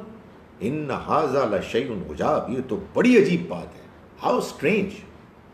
وانطلق الملأ منہم، اور نکلے ان کے سردار، ان امشوا، کہ تم نکلو، آؤ، واصبروا علی آلہتکم، اور اپنے معبودوں پر صبر کرو، جمے رہو، اس کی مخالفت کی، ان کی پرواہ نہ کرو. ان ھذا لشیء یراد، یہ بڑی مطلوب چیز ہے. پھر یہ ہوتا ہے کہ قومی چیزیں ہوتی ہیں، ایک قوم کا وقار ہے، سچ کیا ہوتا ہے، جھوٹ کیا ہوتا ہے، اس کی کوئی ضرورت نہیں ہے، یہ مطلوب ہے. نہیں یار، سچ اصل چیز ہوتی ہے. تو ان ھذا لشیء یراد، یہ دیکھیں نا، اب یہ قرآن مجید کیا بتا رہا ہے کہ بھائی کوئی خاندان ہوگا، کوئی قبیلہ ہوگا، کوئی قوم ہوگی، ان کی اپنی ایک غیرت ہے نا، تو اب آپ اس غیرت میں بہہ جائیں. نہیں یار، یہ نہیں ہو سکتا. I want to know what the truth is. جب مجھے سچ بازی معلوم نہیں ہے تو میں آپ کے نعرے بازی میں نہیں جاؤں گا، مجھے ٹائم لگ جائے بے شک. یوں ہے، ما سمعنا بہذا فی الملت الآخرہ، ہم نے نہیں سنی ایسی بات کوئی پچھلے لوگوں میں. یہ تو بڑی نئی بات کر رہے ہیں. ان ھذا الا اختلاف، یہ تو انہوں نے کوئی گڑی ہوئی بات ہے، یہ اپنی طرف سے لے کے آ گئے ہیں. باقی لوگ کیوں نہیں کہتے؟ انزل علیہ الذکر من بیننا، کیا ان کے اوپر اتری ہے یاد دہانی ہم سب میں، ہمیں چھوڑ کر. بل ہم فی شک من ذکری، نہیں، بلکہ اصل بات یہ ہے کہ یہ ہمارے ذکر کے بارے میں شک میں مبتلا ہیں. بل لما یذوقوا عذاب، بلکہ اصل بات یہ ہے کہ انہوں نے ابھی عذاب کا مزہ نہیں چکھا. ام عندہم خزائن رحمت ربک، کیا ان کے پاس تمہارے رب کے خزانے ہیں، تمہارے رب کی رحمت کے خزانے ہیں. العزیز الوہاب، وہ رب کے جو زبردست ہے، بہت عنایت کرنے والا ہے. ام لہم ملک السماوات والارض، کیا ان کے پاس، ان کے لیے بادشاہت ہے آسمانوں اور زمین کی. وما بینہما، اور جو کچھ اس کے درمیان ہے. فلیرتقوا فی الاسباب، اگر ایسا ہے تو پھر وہ آسمانوں میں چڑھ جائیں اور اس کی رحمت کو روک لیں. جندم ما ہنالک، نہیں، یہ لشکروں میں سے کوئی بڑے سے بڑا لشکر بھی اگر ایسا ہوگا اللہ کے مقابلے میں، مہزوم، تو وہ شکست کھا جائے گا. احزاب یعنی لشکر. کذبت قبلہم قوم نوح وعاد وفرعون ذو الاوتاد، جھٹلایا ان سے پہلے نوح کی قوم نے اور عاد نے اور فرعون نے جو فوجوں والا، میخوں والا تھا. وثمود وقوم لوط واصحاب الایکہ، اور سمود نے اور لوط کی قوم نے اور جنگل والوں نے، ایکا والوں نے. اولئک الاحزاب، یہ ہیں وہ قومیں، گروہ جنہوں نے اسی طرح شکست کھائی. یہی اصل میں 6 ہیں قومیں جن کا ذکر بار بار ہوتا ہے، مختلف نام سے، مختلف ترتیبوں سے، بعض اوقات تفصیل سے، بعض اوقات اختصار کے ساتھ، جیسے یہاں ہوا ہے. ان کل الا کذب الرسل، ہوا کیا؟ ان سب نے رسولوں کا انکار کیا. فحق عقاب، تو ان پر میرا عذاب نازل ہو گیا. وما ينظر هؤلاء الا صيحة واحدة، انہیں کسی چیز کا انتظار نہیں سوائے ایک چیخ کے، ما لہا من فواق، اور اس کے بعد کوئی ڈھیل نہیں ہوگی. وقالوا ربنا عجل لنا قطنا، اور یہ کہہ چکے کہ اے ہمارے رب ہمارا حساب تو نازل کر دے قبل یوم الحساب، یعنی جلدی کر دے ہمارے اوپر ہمارے عذاب حساب کی، اس سے پہلے کہ حساب کتاب کا دن آئے. اقول قولی ھذا واستغفر اللہ. کہا گیا تو یہ بھی تو بات ہو سکتی ہے کہ وہ کہیں کہ اس وقت مسلمان انتہائی کمزور حالت میں ایون احتجاج کرنے کے قابل بھی نہیں، تو وہ حالت تھی تو اس میں مسلمان کیا اس پہ ریئیکشن دے. ریئیکشن تو اس وقت دیا جب انہوں نے کہہ دیا کہ جناب اب کوئی کر کے دکھائے، تو اس وقت جس نے کیا اس کو مارا بھی. دیکھیں، ایک تو یہ کہ جو مارا وہ بیان ہوا ہے واقعات میں، قرآن میں نہیں. یہاں مان لی آپ کی بات، بیان کرنے کی کیا ضرورت تھی؟ بہت سے اور واقعات بھی ہوئے ہوں گے. بھائی مکے میں نبی اکرم صلی اللہ علیہ وسلم نماز سجدے میں تھے، آپ کے اوپر رکھ دیا، آپ کو معلوم ہے نا وہ جو اوجڑی رکھ دی گئی تھی، بیان نہیں ہوا تو بیان کر دیا. اور دوسری بات یہ ہے کہ جب یہ بات معلوم ہو گئی کہ وہ جو مارا گیا ہے وہ اصل میں اب دور شروع ہو گیا تھا عذاب کا، اور وہ اس سے ایکسپلین ہو جاتا ہے. اور تیسری بات یہ ہے کہ سچی بات یہ ہے کہ یہ مکی ہے، مدنی صورتوں میں ویسی، یعنی سورہ نساء میں یہ بتایا گیا ہے کہ یہ تمہارے دین کا مذاق اڑاتے ہیں، جب مذاق اڑائیں اٹھ کے چلے جائیں، بند کر دیں، ختم کر دیں، واپس آ جائیں. یہ مدنی صورتوں میں بتایا گیا ہے کہ یہ آپ کی مجلس میں آتے ہیں اور رائنا کہتے ہیں ریکارڈ لگانے کے لیے. مسلمانوں رائنا کہنا چھوڑ دو. یہ مدنی صورت ہے سورہ منافقون، جس میں عبداللہ ابن ابی رئیس المنافقین اس نے ایک تقریر کی کہ لَئِن رَجَعْنَا إِلَى الْمَدِينَةِ لَيُخْرِجَنَّ الْأَعَزُّ مِنْهَا الْأَذَلَّ، کہ جب ہم مدینے لوٹیں گے تو عزت والے اذل کو نکال دیں گے. اللہ معاف کرے اس میں جو الفاظ ہیں اس کا مطلب آپ سمجھیں، لیکن خدا تعالیٰ نے کہا کہ فَلِلَّهِ الْعِزَّةُ وَلِرَسُولِهِ وَلِلْمُؤْمِنِينَ، اللہ کے لیے عزت ہے اور اس کے رسول کے لیے اور اہل ایمان کے لیے، اور یہ منافق نہیں جانتے. وہی عبداللہ ابن ابی رئیس المنافقین، یہ بکواس کرنے والا، اس کی فطری موت ہوئی اور اس کو دفن کیا گیا نماز جنازہ کے ساتھ. اس لیے اصل میں یہ پوری بات سمجھنی چاہیے. اس میں ہم ظاہر ہے کہ اس چیز کو پسند نہیں کریں گے، لیکن حقیقت واقعہ یہ ہے کہ آپ دیکھیں ہم کیا کہہ رہے ہیں. اگر ہم یہ کہہ رہے ہوتے کہ دیکھو خبردار یہ ہمارے پیغمبر ہیں اور تم نے ان کا نام تمیز سے لینا ہے، ہماری دعوت یہ ہے کہ ہمارے نہیں تمہارے بھی ہیں. ہم تمہیں دعوت دے رہے ہیں کہ اللہ کے پیغمبر ہیں پوری دنیا کے لیے، تو اب سر دوسرے لوگ سوال تو کریں گے، اعتراض تو کریں گے، ہمیں جواب دینا ہے. تو قرآن مجید نے تو اصل میں ہم کو اسی لیے یہ سب کچھ پڑھوایا ہے اور ہمیں اس کی آپ کہیے کہ ایک طرح سے مشق کرائی ہے کہ آپ جائیں گے، آپ نکلیں. دیکھیں میرے اور آپ کے ساتھ یہ ہوا ہے کہ ہم ایک ایسی سوسائٹی میں رہتے ہیں جو واسٹ میجورٹی مسلمانوں پر مشتمل ہے. غیر مسلم کو نظر ہی نہیں آتا، ہوتا بھی ہے تو بیچارہ ڈر جاتا ہے، یعنی وہ بھی ہماری طرح عزت احترام کرتا ہے. میں نے آپ کو بتایا تھا کہ یہ جو تھے جسٹس ہمارے جو ہندو تھے بھگوان داس، میں نے ایک مرتبہ ان کی ایک گفتگو سنی براہ راست. میرا خیال ہے کہ ہم اتنے کلیئرلی تلفظ کے ساتھ نبی صلی اللہ علیہ وسلم کے ساتھ صلی اللہ علیہ وسلم نہیں بولتے ہوں گے جتنا وہ بولتا تھا. تو اس کی وجہ یہ ہے کہ وہ ایک مسلم میجورٹی ہے، اس میں ظاہر ہے ہمارے ساتھ رہتے ہیں.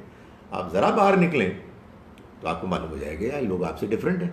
تو حقیقت ہے کہ ہمیں پریشانی ہو جاتی ہے بعض اوقات کہ لوگ ہیں حضور کا نام ایسے ہی لے رہے ہیں، ہم تو یوز ٹو ہی نہیں ہیں. تو وہ اصل میں مسئلہ یہ ہے کہ ہم کو عزت اور احترام تو ظاہر ہے کہ ایمان کا حصہ ہے، ایمان ہے تو عزت احترام ہوگا. لیکن بھائی دوسرا آدمی تو نہیں مان لایا، اس کو تو ابھی منوانا ہے. اس لیے اگر وہ یہ محسوس کرے کہ یار یہ جو ہے نا یہ خالد, اس کے ساتھ جب ان کے پیغمبر کی بات کی جائے تو کوئی ایسی بات نہیں کی کرنا کہ جو اس کو مائنڈ کرے, تو سر گفتگو نہیں ہوگی. پھر یہی ہوگا کہ ایک دوسرے کا احترام ہوگا. ہم تو وہ دعوت لے کے آگے بڑھے ہیں کہ بھائی صاحب آپ کی بات ٹھیک نہیں ہے, بات تو ٹھیک ہی ہے. اس لیے لوگ اوفینڈ تو ہوں گے. حقیقت یہ ہے کہ میں آپ کو بتاؤں, یہ ایک مسئلہ ہے, میں اب اس بات کا قائل ہوتا جا رہا ہوں کہ اصل میں ہم نے دعوت دینی ہے قرآن پہنچا کے. یہ قرآن لیں اور اس کو پڑھیں. اس لیے کہ جب آپ براہ راست یہ کہتے ہیں نا کہ مسیح علیہ السلام اللہ کے بیٹے نہیں تھے, تو لوگوں کو اوفینڈ ہوتے ہیں, اس لیے کہ ان کے یہاں بھی جذبات ہیں. سو اب اگر آپ غور کریں تو یہ ہم مسلمانوں کی لالچ ہونی چاہیے کہ یہ بیجا عقیدت گفتگو کے راستے میں حائل نہ ہو. بھائی جس نے کہنا کہ میں ایسی راضی ہوں عیسائی تانوں کی پرابلم ہے, تو ظاہر ہے کہ جس نے یہ موقف اختیار کرنا ہے اس کے لیے بالکل ٹھیک ہے کہ یار no religious matters are going to be discussed. آپ کا ریلیجن آپ کے پاس, ہم تو کہہ رہے ہیں جی کہ یہ ہمارا ریلیجن آپ کا بھی ہے. تو اب اس لیے ہم کو تو بہت زیادہ خواہش ہونی چاہیے اس کی کہ ہم گفتگو, کمیونیکیشن, ڈائیلاگ میں جتنی زیادہ اوپن مائنڈیڈ اور آزادی ہو اتنا ہی ہمارے حق میں بہتر ہے, ہمارے مقصد کے لیے بہتر ہے. یہ لازماً ہم کہیں گے کہ یار دیکھو تمہاری یہ بات مجھے ہرٹ کر رہی ہے, can you be a little polite, کبھی اگر موقع مل جائے. ورنہ بعض اوقات یہ بھی نہیں کریں گے, اس لیے کہ نہیں یار اس بندے کو پہلے بات سمجھاؤ. میں آپ کو یہ بتا چکا ہوں, آپ بھی جانتے ہیں کہ 2 مثالیں تو بالکل نمایاں ہیں. ایک وہ سوئٹزرلینڈ والے کی جس نے یہ شور مچا دیا تھا وہاں سوئٹزرلینڈ میں کہ مسلمانوں کی مسجدیں جو مینار والی ہیں ان کے میناروں کو توڑ دیا. یہاں سے اس نے اپنے کیریئر کا آغاز کیا اور اس کے بعد مسلمان ہو گیا. بھائی مسلمان ہو گیا بھائی, اس نے تحقیق کی, اس کو بات کسی نے سمجھائی. تو بھائی غصہ تو آتا ہے شروع میں, آپ کو نہیں غصہ کسی اور کے ڈفرینٹ پوائنٹ آف ویو سے, پھر آدمی سوچتا ہے, اس تک بات پہنچتی ہے. اسی طرح سے وہ ہالینڈ ڈچ فلم کا وہ کون تھا, بڑا کردار تھا, یا تو ایکٹر تھا یا پروڈیوسر تھا, جس نے گستاخی پر مبنی فلم بنائی تھی, وہ بعد میں مسلمان ہو گئے. اور اس نے اپنی طرف سے یہ جیسچر پھر کیا کہ وہ مسجد نبوی میں جا کے اس نے واٹ ایور ہی تھاٹ حضور سے معافی مانگی. بھائی ایسا ہی ہوتا ہے یار. یعنی کو خالد بن ولید شروع سے کوئی اسلام کے بارے میں تعریفیں کرنے والے یار, جنگیں لڑی ہیں انہوں نے, اور ان میں جنگوں میں مد مقابل نبی صلی اللہ علیہ وسلم تھے, بعد میں ایمان لے آئے. تو یہ تو ہے, یہ مشکل تو ہے سر, اس کو تو برداشت کرنا پڑے گا. یہ جو برداشت ہے نا اسی کی وجہ سے یہ ٹرن ہوتے ہیں. ایبسلیوٹلی آپ کہیں کہ یار نہیں, صبر جو اللہ تعالیٰ نے ہمیں حکم دیا ہے صبر کرنا ہے. یار کوئی بندہ بکواس کرے یار کو کیا تمہاری تسلی ہوگی, تم بات یار ہماری بات بھی سن رہے ہیں, ہم تو یہ کہہ رہے ہیں, تو بندہ پگھل جاتا ہے. وہ جو قرآن میں نے بھی آیت پیش کی ہے نا, وہ آیت یہ کہہ رہی ہے کہ فَإِذَا الَّذِي بَيْنَكَ وَبَيْنَهُ عَدَاوَةٌ, پھر کیا ہوگا, وہ جس کے اور تمہارے درمیان دشمنی تھی, كَأَنَّهُ وَلِيٌّ حَمِيمٌ, وہ تمہارا گہرا دوست بن جائے گا. مگر یہ بھی کہا وَمَا يُلَقَّاهَا إِلَّا الَّذِينَ صَبَرُوا, یہ مقام نہیں مل سکتا سوائے ان لوگوں کو کہ جو صبر کرنے والے ہیں. وَمَا يُلَقَّاهَا إِلَّا ذُو حَظٍّ عَظِيمٍ, اور یہ مقام نہیں مل سکتا مگر ان لوگوں کو جو بڑے نصیب والے ہیں. اور آگے یہ بھی فرمایا وَإِمَّا يَنزَغَنَّكَ مِنَ الشَّيْطَانِ نَزْغٌ, اور اگر اس موقع پر شیطان تمہیں اپنے وسوسے سے اکسائے, فَاسْتَعِذْ بِاللَّهِ, تو اللہ کی پناہ مانگو, إِنَّهُ هُوَ السَّمِيعُ الْعَلِيمُ, وہ سننے والا جاننے والا. تو اصل میں وہ تو بھڑکائے گا.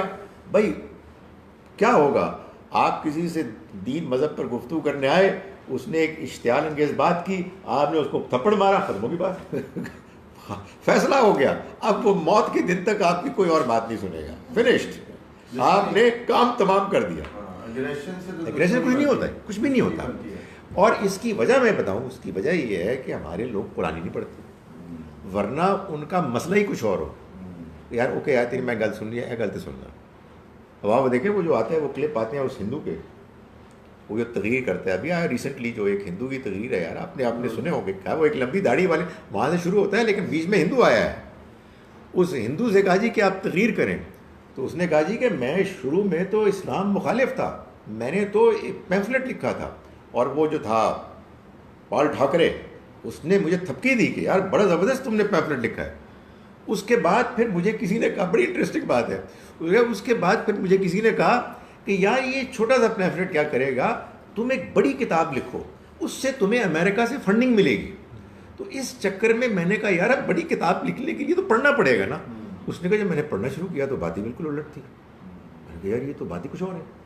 اور اب وہ تقریر کرتا ہے تو لگتا ہے کہ مسلمانوں سے بڑا مسلمان ہے.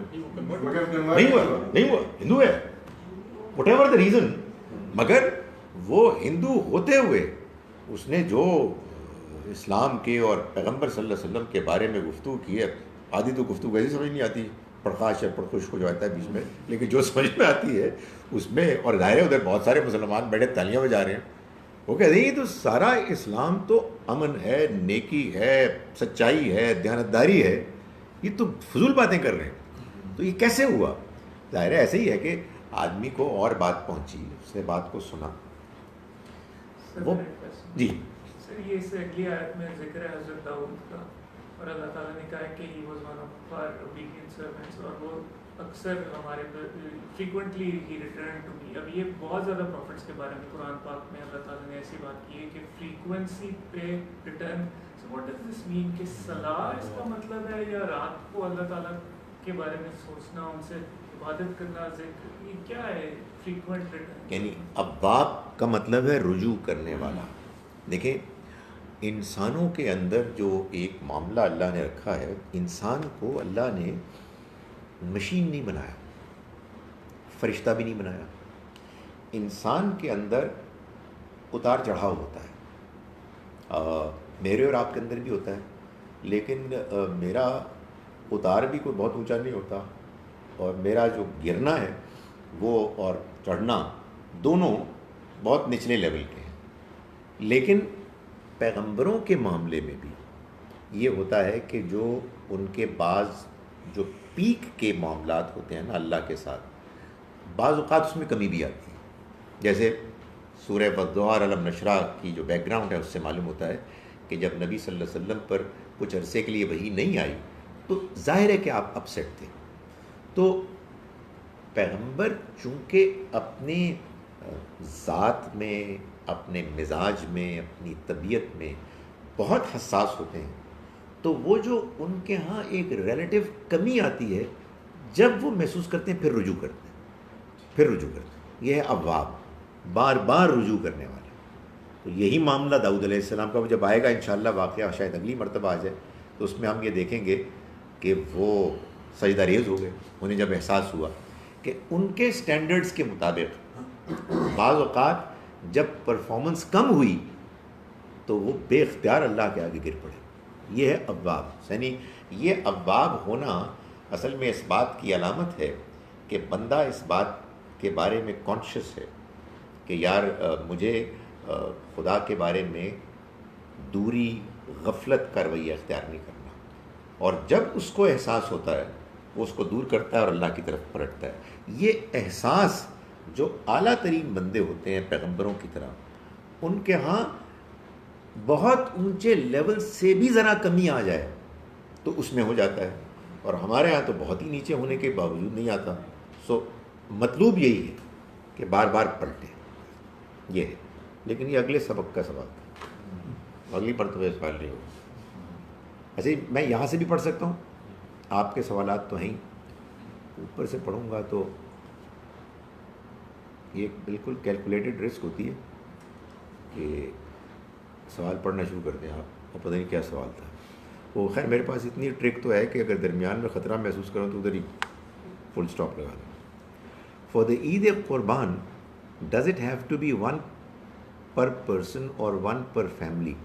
Also since I am abroad presently can we do it through some Islamic organization?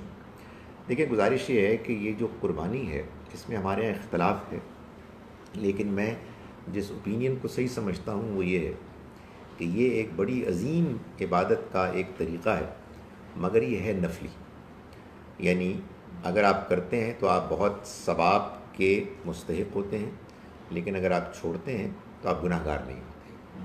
چنانچہ آدمی کو یہ کرنی چاہیے۔ ہمیں قربانی جب بھی عید الاضحیٰ آئے اس کا اہتمام کرنا چاہیے، یہ بہت اچھی بات ہے، اس سے محرومی ایک محرومی ہے۔ اب اگر کوئی شخص کر سکتا ہے تو ظاہر ہے کہ وہ کرے گا، نہیں کر سکتا، کسی وجہ سے کوئی مجبوری ہو گئی، کوئی صورتحال ایسی ہو گئی قومی سطح پر، علاقائی سطح پر، ذاتی سطح پر، تو پھر یہی کافی ہے کہ کوئی ایک آدھ کوئی گھر میں کر لے، یا نبی صلی اللہ علیہ وسلم نے اس کی بھی سہولت بیان فرمائی کہ حصہ ایک کر لیں گائے کے اس میں، اونٹ میں۔ مگر جو اصل چیز ہے وہ میں بار بار لوگوں کو بتاتا ہوں، مجھے اور اپنے آپ کو بھی سمجھاتا ہوں کہ لوگوں کو یہ غلط فہمی ہے کہ قربانی کا مقصد گوشت ہے۔ لوگوں کو جو پرابلم ہوتی ہے وہ یہ ہوتی ہے کہ یار ہسپتال میں لوگ بیمار ہیں، مر رہے ہیں، بچے اسکول نہیں جا رہے ہیں، لوگوں کو نوکریاں نہیں مل رہی ہیں، تُسی انہوں نے گوشت کھلا رہے ہو۔ نہیں، قربانی کا گوشت کوئی مقصد ہے ہی نہیں، یہ تو ایک نتیجہ ہے، بائی پروڈکٹ ہے۔ بھائی بات یہ ہے کہ آپ نے جانور قربان کیا، اس کی کھال اور گوشت کو پھینک تو نہیں دیں گے نا، وہ تو اب قربان ہوا ہے تو اب گوشت آ گیا ہے تو it makes a lot of sense کہ یار آپ اس کو غریبوں کو دے دیں، خود بھی کھائیں، غریبوں کو بھی کھلائیں۔ لیکن یہ پوری ایکسرسائز کا دینی اعتبار سے کوئی حصہ ہے ہی نہیں۔ جو دینی اعتبار سے حصہ ہے وہ ہے قربانی، یعنی وہ جو چھری پھیری جاتی ہے، یعنی آپ کی طرف سے اللہ کے حضور میں ان جذبات کا اظہار کہ اے اللہ میری جان، میرا مال، میرا وقت، میری ساری کوششیں یہ تیرے لیے ہیں، تیری مہربانی ہے کہ تو نے میری جان نہیں مانگی، میں اپنے ان جذبات کا علامتی طور پر اظہار کر رہا ہوں اس جانور کی قربانی کے ذریعے سے۔ یہ بڑی ایک مشکل چیز ہے، یعنی لفظوں میں شاید بیان کرنا آسان ہے، مگر اس قربانی کے ساتھ اپنے اس کو ریلیٹ کرنا، اس سارے پروسیس کو، یہ اس کی جان ہے۔ اب اس کے نتیجے میں ایک جانور قربان ہو جاتا ہے اور گوشت آ جاتا ہے، تو اب دے دیں گوشت لوگوں کو۔ تو اس میں کمپیریزن گوشت ورسز ہسپتال، گوشت ورسز اسکول نہیں ہے، اس کا کوئی کمپیریزن ہی نہیں۔ آپ نہیں کرنا چاہتے کسی سال نہ کریں، سمجھ لیں کہ یار ایک محرومی ہو گئی ہے، لیکن آپ یہ کہیں نہیں میں اس کی جگہ یہ کر رہا ہوں، نہیں، یہ کوئی چیز نہیں کہ یہ وہ جو میں نے 30,000 روپے کا بکرا لیتا تھا نا، اس مرتبہ میں نے کسی کو دے دیا تاکہ وہ اپنے گھر میں فریج لے لے۔ فائن، بڑی اچھی بات ہے، مگر یہ اس کا متبادل نہیں ہو سکتا، وہ چیز ہی اور ہے، اس لیے یہ بات ایک سمجھانے والی ہے۔ مگر اس میں جو قرآن کی آیت میں نے پڑھی تھی اس میں یہ بھی بیان کیا تھا کہ یہ گوشت تقویٰ جو ہے، جو آپ کہہ رہے ہیں نا، یہ کہہ رہے ہیں نا، وہ تقویٰ پہنچتا ہے، وہ تقویٰ پہنچتا ہے، وہ جذبہ پہنچتا ہے۔ نہیں ینال اللہ لحومها ولا دماؤها، اللہ کو نہ ان کا گوشت پہنچتا ہے نہ خون پہنچتا ہے، اللہ کو ان کا تقویٰ پہنچتا ہے۔ بعض لوگوں کو یہ بھی خیال تھا نا کہ یہ خون سے کوئی اللہ میں انٹرسٹڈ ہے، کیا بدتمیزی ہے۔ تقویٰ اس قربانی میں اس موقع پر جو تقویٰ بیان کیا گیا ہے، اس سے مراد قربانی کے موقع پر وہی آپ کے جذبات، کہ آپ نے ان جذبات کا اظہار کیا ہے کہ میں اپنے بارے میں اے خدایا تیرے سامنے یہ کمٹمنٹ کر رہا ہوں کہ یہ میں حاضر ہوں، تو نے ابھی کوئی کال نہیں دی ہے، تو یہ قربانی ہے ہماری طرف سے علامتی طور پر، یہ سمبولک ہے، یہ اصل چیز ہے۔ وہ کہتے ہیں کہ اصل میں یہ مشکل یہ ہوتی ہے، ہر جگہ یہی کچھ ہوتا ہے، جو اصل ریچول ہے وہ غالب آ جاتا ہے اور جو اسپرٹ ہے وہ غائب ہو جاتا ہے۔ چلو یہ قربانی کرو اور یہ نماز پڑھیے، ٹھیک ہے یار، نماز تو پڑھنی ہے ہم نے، وہ تو لازم ہے، لیکن نماز میں مقصد اللہ کو یاد کرنا، تو اس لیے اس کو کبھی نہیں بھولنا چاہیے۔ یہ قربانی کی تو خیر وہ بات نہیں رہی، اب کافی لوگ یہ بھی کہتے ہیں کہ جو آپ کامن ایک وہ ہے نا پرسیپشن کہ جی صدقہ دے دیں اگر بلا ٹل جائے گی یا جو بھی آپ کو مشکل ہے دور ہو جائے گی. صدقہ ورسز وہی وہ پیسے آپ نے کسی کو ہیلپ کر دیا. اور دوسرے بعض لوگ کہتے ہیں کہ نہیں بھائی پور باہر آنا چاہیے. وہ بڑی اچھی وہ بڑی اچھی کلپ ایک زمانے میں آئی تھی ایک مفتی صاحب کی, مفتی طارق وٹ ایور, کراچی کے ہیں, ویری پاپولر.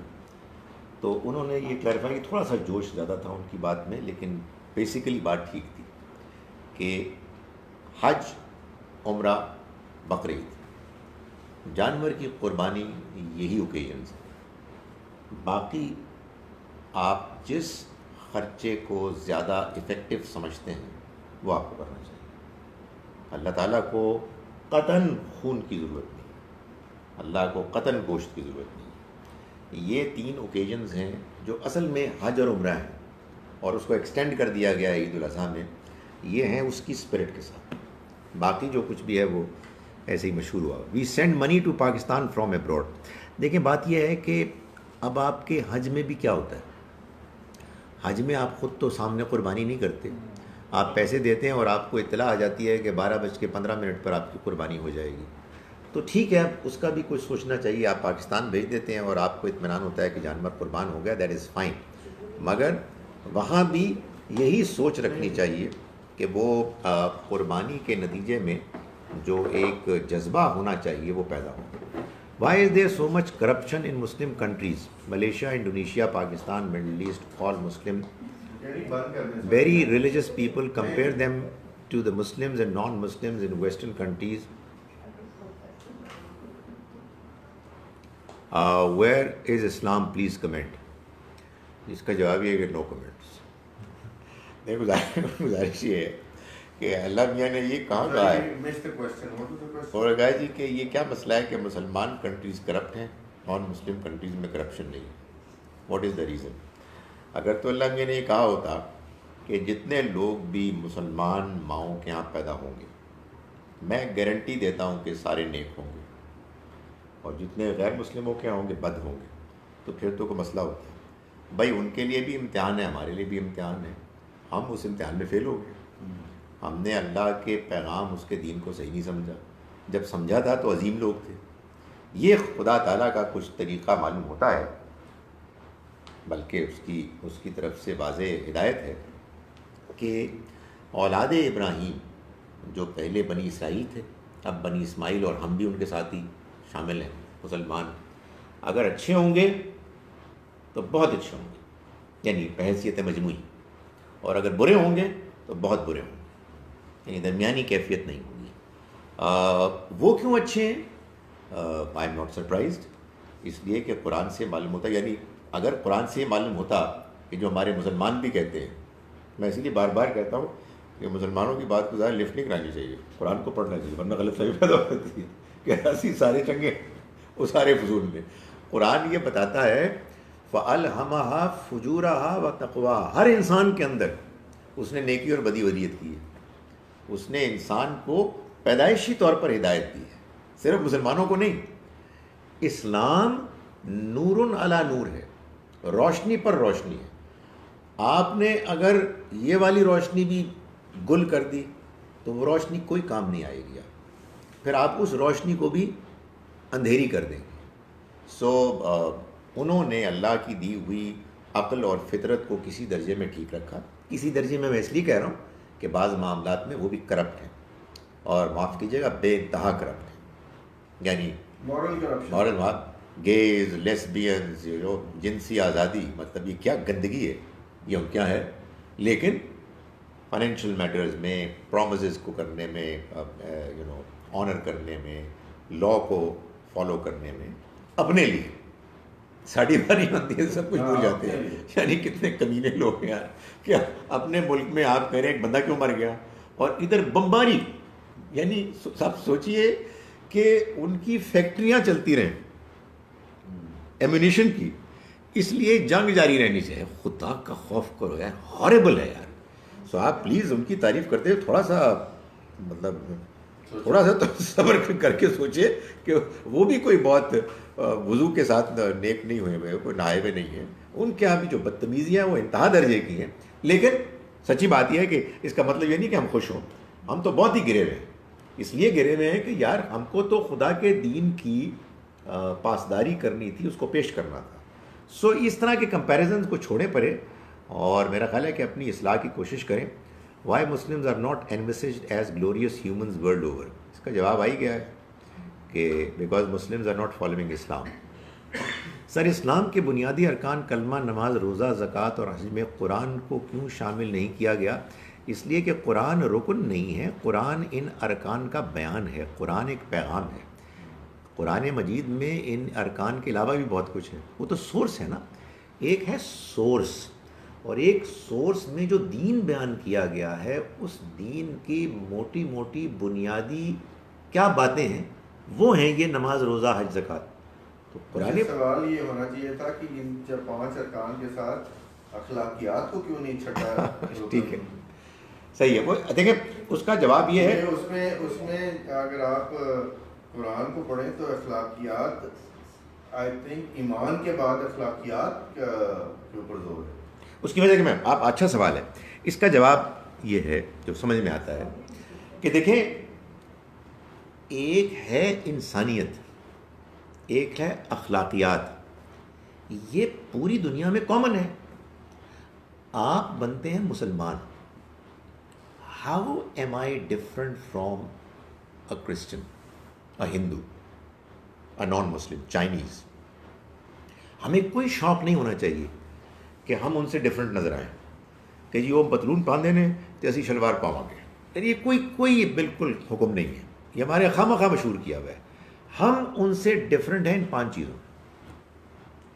اصل میں یہ ہے ہماری شناخت. مسلمان نماز پڑھتا ہے، غیر مسلم بھی اچھا ہو سکتا ہے، دیانتدار ہو سکتا ہے، مسلمان نماز پڑھتا ہے، مسلمان زکوٰۃ دیتا ہے، مسلمان حج کرتا ہے، مسلمان روزہ رکھتا ہے، مسلمان کلمہ پڑھتا ہے. یہ اس کا فرق ہے. ہماری شناخت الگ ہے. اس کے علاوہ وہ یہ نہیں ہے کہ مسلمان ٹوپی پہنتے ہیں اور ٹوپی جا کے پتہ لگے گا یہودی اس طرح کی ٹوپی پہنتے ہیں تو ہمیں کمال ہے یار. شناخت ہمارے اعمال سے بھی تو ہوتی ہے. دیکھیں مطلب کہنے کا مطلب تھا کہ ہماری جو شناخت ہے وہ یہ should not be limited to these 5 elements. It should be expanded to the 6th element also, جو ہمارے اعمال ہیں. دیکھیں آپ صحیح فرما رہے ہیں، وہ ہمارے اعمال ان سے بھی بہتر ہونے چاہیے، مگر ایسا نہیں ہے کہ ہم اس میں یونیک ہیں کہ سچ بولنا چاہیے. ہم اس میں یونیک ہیں کہ 5 وقت نماز پڑھنی چاہیے. ہم اس میں یونیک ہیں کہ روزے رکھنے چاہیے. سچ بولنا تو سارے کہتے ہیں، میں آپ کی بات بالکل مانتا ہوں. قرآن یہی کہتا ہے کہ ہمیں سچ بولنے میں بھی ایکسل کرنا چاہیے. میرے خیال میں تو ہمیں یونیک ہونا چاہیے کہ ہم یونیک اس طرح ہونا چاہیے کہ مسلمان کبھی جھوٹ نہیں بولے گا. ایبسلیوٹلی. مسلمان کبھی بے انصافی نہیں کرے گا. یہ یونیک ہونا چاہیے. حضور صلی اللہ علیہ وسلم کے زمانے میں مسلمان کی شناخت تھی کہ وہ جھوٹ نہیں بولتا تھا، اس کو بچانا اس طرح چاہتا تھا. ایک کلپ چل رہا تھا پچھلے دن واٹس ایپ پہ، جی ایک صاحب خاتون کسی سے پوچھ رہے کہ رمضان میں آپ کیا کرتے ہیں؟ اس نے کہا آپ روزے رکھتے ہیں. اس نے کہا نہیں روزے نہیں رکھتے، ہم سچ بھی بولتے ہیں، ہم یہ بھی کرتے ہیں. میں نے کہا آپ کی موجیں آپ یہ صرف ایک مہینے کرتے ہیں، ہمیں سارا سال کرنا پڑتا ہے. تو یہ چیز ہے. یعنی اللہ تعالیٰ نے، مجھے یہ لگتا ہے کہ یہ کہا ہے مسلمانوں کو، یہ بات آپ ٹھیک کہہ رہے ہیں کہ تم ایسے انصاف کرنے والے بنو کہ تم خدا کی طرف سے لوگوں کے لیے نمائندے بن جاؤ، نمونہ بن جاؤ. تو یہ بالکل صحیح ہے. لیکن میں جو بات کہہ رہا ہوں وہ یہ ہے کہ انصاف ہونا چاہیے، یہ وہ بھی مانتے ہیں.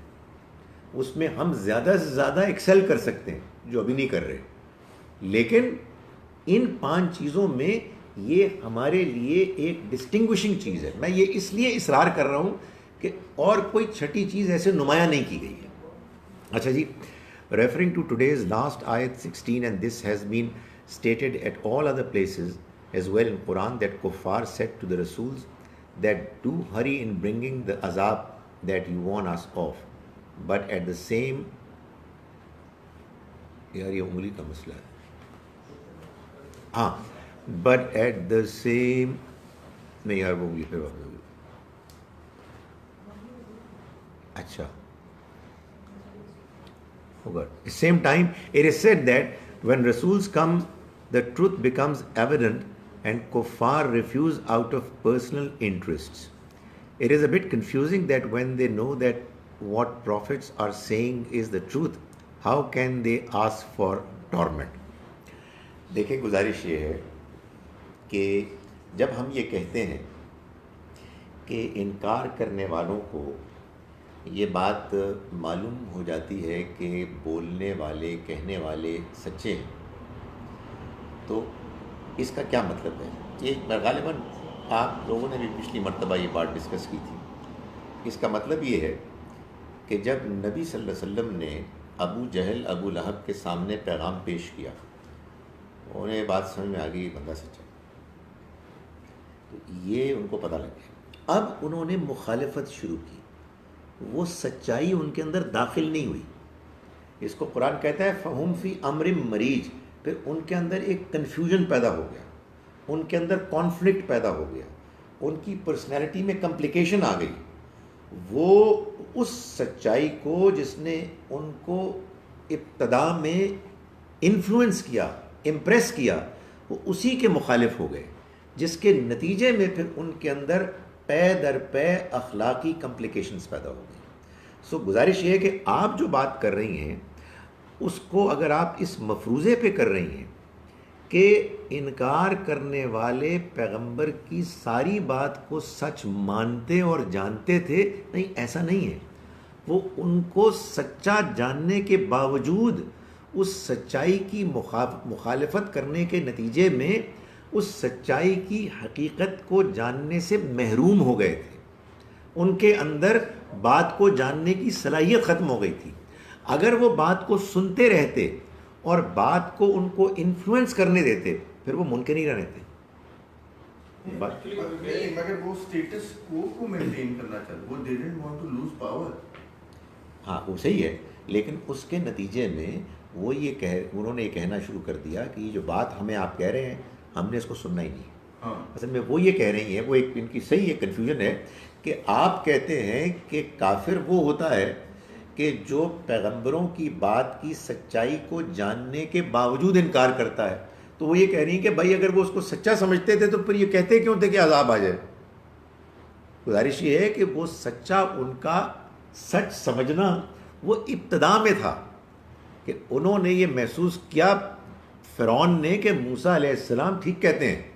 یہ اصل میں ایک خیال اس کے کلیئر آیا تو نہیں ماننا. اس کے بعد پھر وہ ریئیکشن پیدا ہوا، اس کے بعد پھر وہ ضد پیدا ہوئی، اس کے بعد اس کی مخالفت صرف اختلاف نہیں تھا، اب وہ ضد بن گئی اور پھر وہ کافر ہوا. تو اس لیے یہ یوں نہیں ہے کہ انہوں نے ساری بات کو سچ سمجھا، پوری بات غور سے سنی، ایک ایک تفصیل کو سمجھا کہ نہیں یہ بھی ٹھیک کہہ رہے اور یہ بھی ٹھیک کہہ رہے، لاؤ عذاب پھر ہم نہیں مانتے. نہیں، ایسا نہیں ہوا. ابتدا میں امپریس ہوئے، ان کی سچائی کے وہ قائل تھے، لیکن ان کا ہم نے نہیں ماننا. آپ اگر مجھ سے پلٹ کر یہ پوچھیں کہ یہ کیسے ہو سکتا ہے، تو میں اس کا جواب وہی دوں گا جو میں ہمیشہ اس موقع پہ دیتا ہوں کہ آپ بہت نیک ہیں. ورنہ سچی بات یہ ہے کہ یہ کبھی کبھی ہم بھی کرتے ہیں.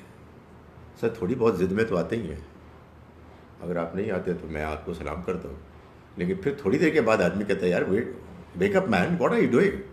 بھائی آخر لوگ حسد میں مبتلا نہیں ہوتے، تھوڑی دیر کے لیے کچھ نہ کچھ تو ہوتا ہے کہ یار میں نہیں مرنا یار، بیکی جائے گی.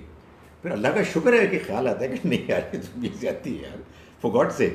لیکن آپ امیجن کریں کہ ایک بندہ کسی بات بارے میں ضد میں آ جائے اور ضد کو وہ کھینچ لے.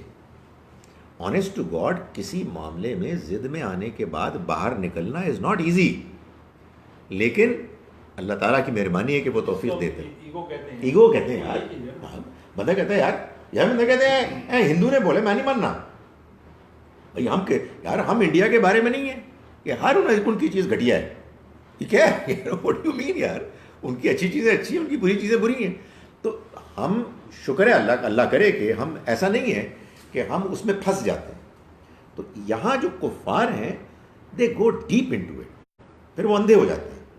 تو اس کی سٹیجز ہیں، اس کا ایک پروسیس ہے. اسی لیے ہم کہتے ہیں قرآن نے بار بار کہا ہے کہ سچائی کے ماننے والے ہو جاؤ، اور اگرچہ کہ اس کے نتیجے میں تمہارے دشمنی کو فائدہ، اس کے نتیجے میں تمہارا اپنا ہی کیوں نہ نقصان ہو. تو یہ تو آپ نے اچھا کہ یہ سوال کر لیا. What happens when Christians just tell you that their belief is that Christ is the Son of God? This is what they have believed since birth from grandparents to parents. ان کو ایک ایسی چائے کی دعوت دیں جس میں پکوڑے کھلائیں، بہت اچھے پکوڑے. دیکھیں اس میں اٹ ٹیکس ٹائم. آپ ان کو کہیں کہ آپ اپنی بائبل دھیان سے پڑھیں، آپ ہمارا قرآن پڑھیں. میں اس لیے کہتا ہوں کہ ان کو دیکھیں آپ کا کام ختم ہو جائے گا. آپ ان کو یہ کہیں کہ جیزس کرائسٹ نبی اکرم صلی اللہ علیہ وسلم سے 600 سال پہلے تشریف لائے.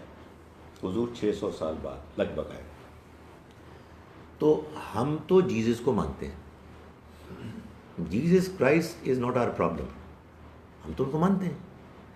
ہم یہ کہہ رہے ہیں کہ ان کے بعد ایک اور آئے. آپ کے پاس انکار کی کوئی وجہ ہونی چاہیے. بے شک انکار کرنے یار ایک کتاب پڑھ لو. یہ کتاب ہم آپ کو بتا رہے ہیں بالکل محفوظ ہے، اس کی ہم وجہ آپ کو بتا دیتے ہیں. اور دوسری بات ہم آپ کو ایک اور بتا رہے ہیں کہ یہ جو ہمارے پیغمبر ہیں ان کے بارے میں جیزس کرائسٹ بھی بتا کے گئے تھے. آپ ہماری بات ابھی نہیں مان رہے، بے شک نہ مانیں. جسٹ گو تھرو دس بک. میں آپ سے گزارش کر رہا ہوں کہ آپ ان سے بحث میں نہ پڑھیں. آپ ان کو قرآن پڑھوا دیں. آپ کا کام ختم ہو گیا. قرآن مجید کر لے گا جو کرنا ہے. میں ابھی مجھے جانا ہے سپٹمبر میں برطانیہ 2 ہفتے کے لیے. اس میں وہ نہیں ہوگی، کلاسز نہیں ہوگی. تو ایسی مجھے خیال آیا.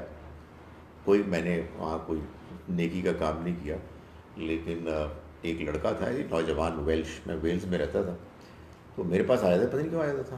لگتا ہے ایک بڑا آدمی ہے جس کے پاس کچھ ہوگی نصیحت کی باتیں.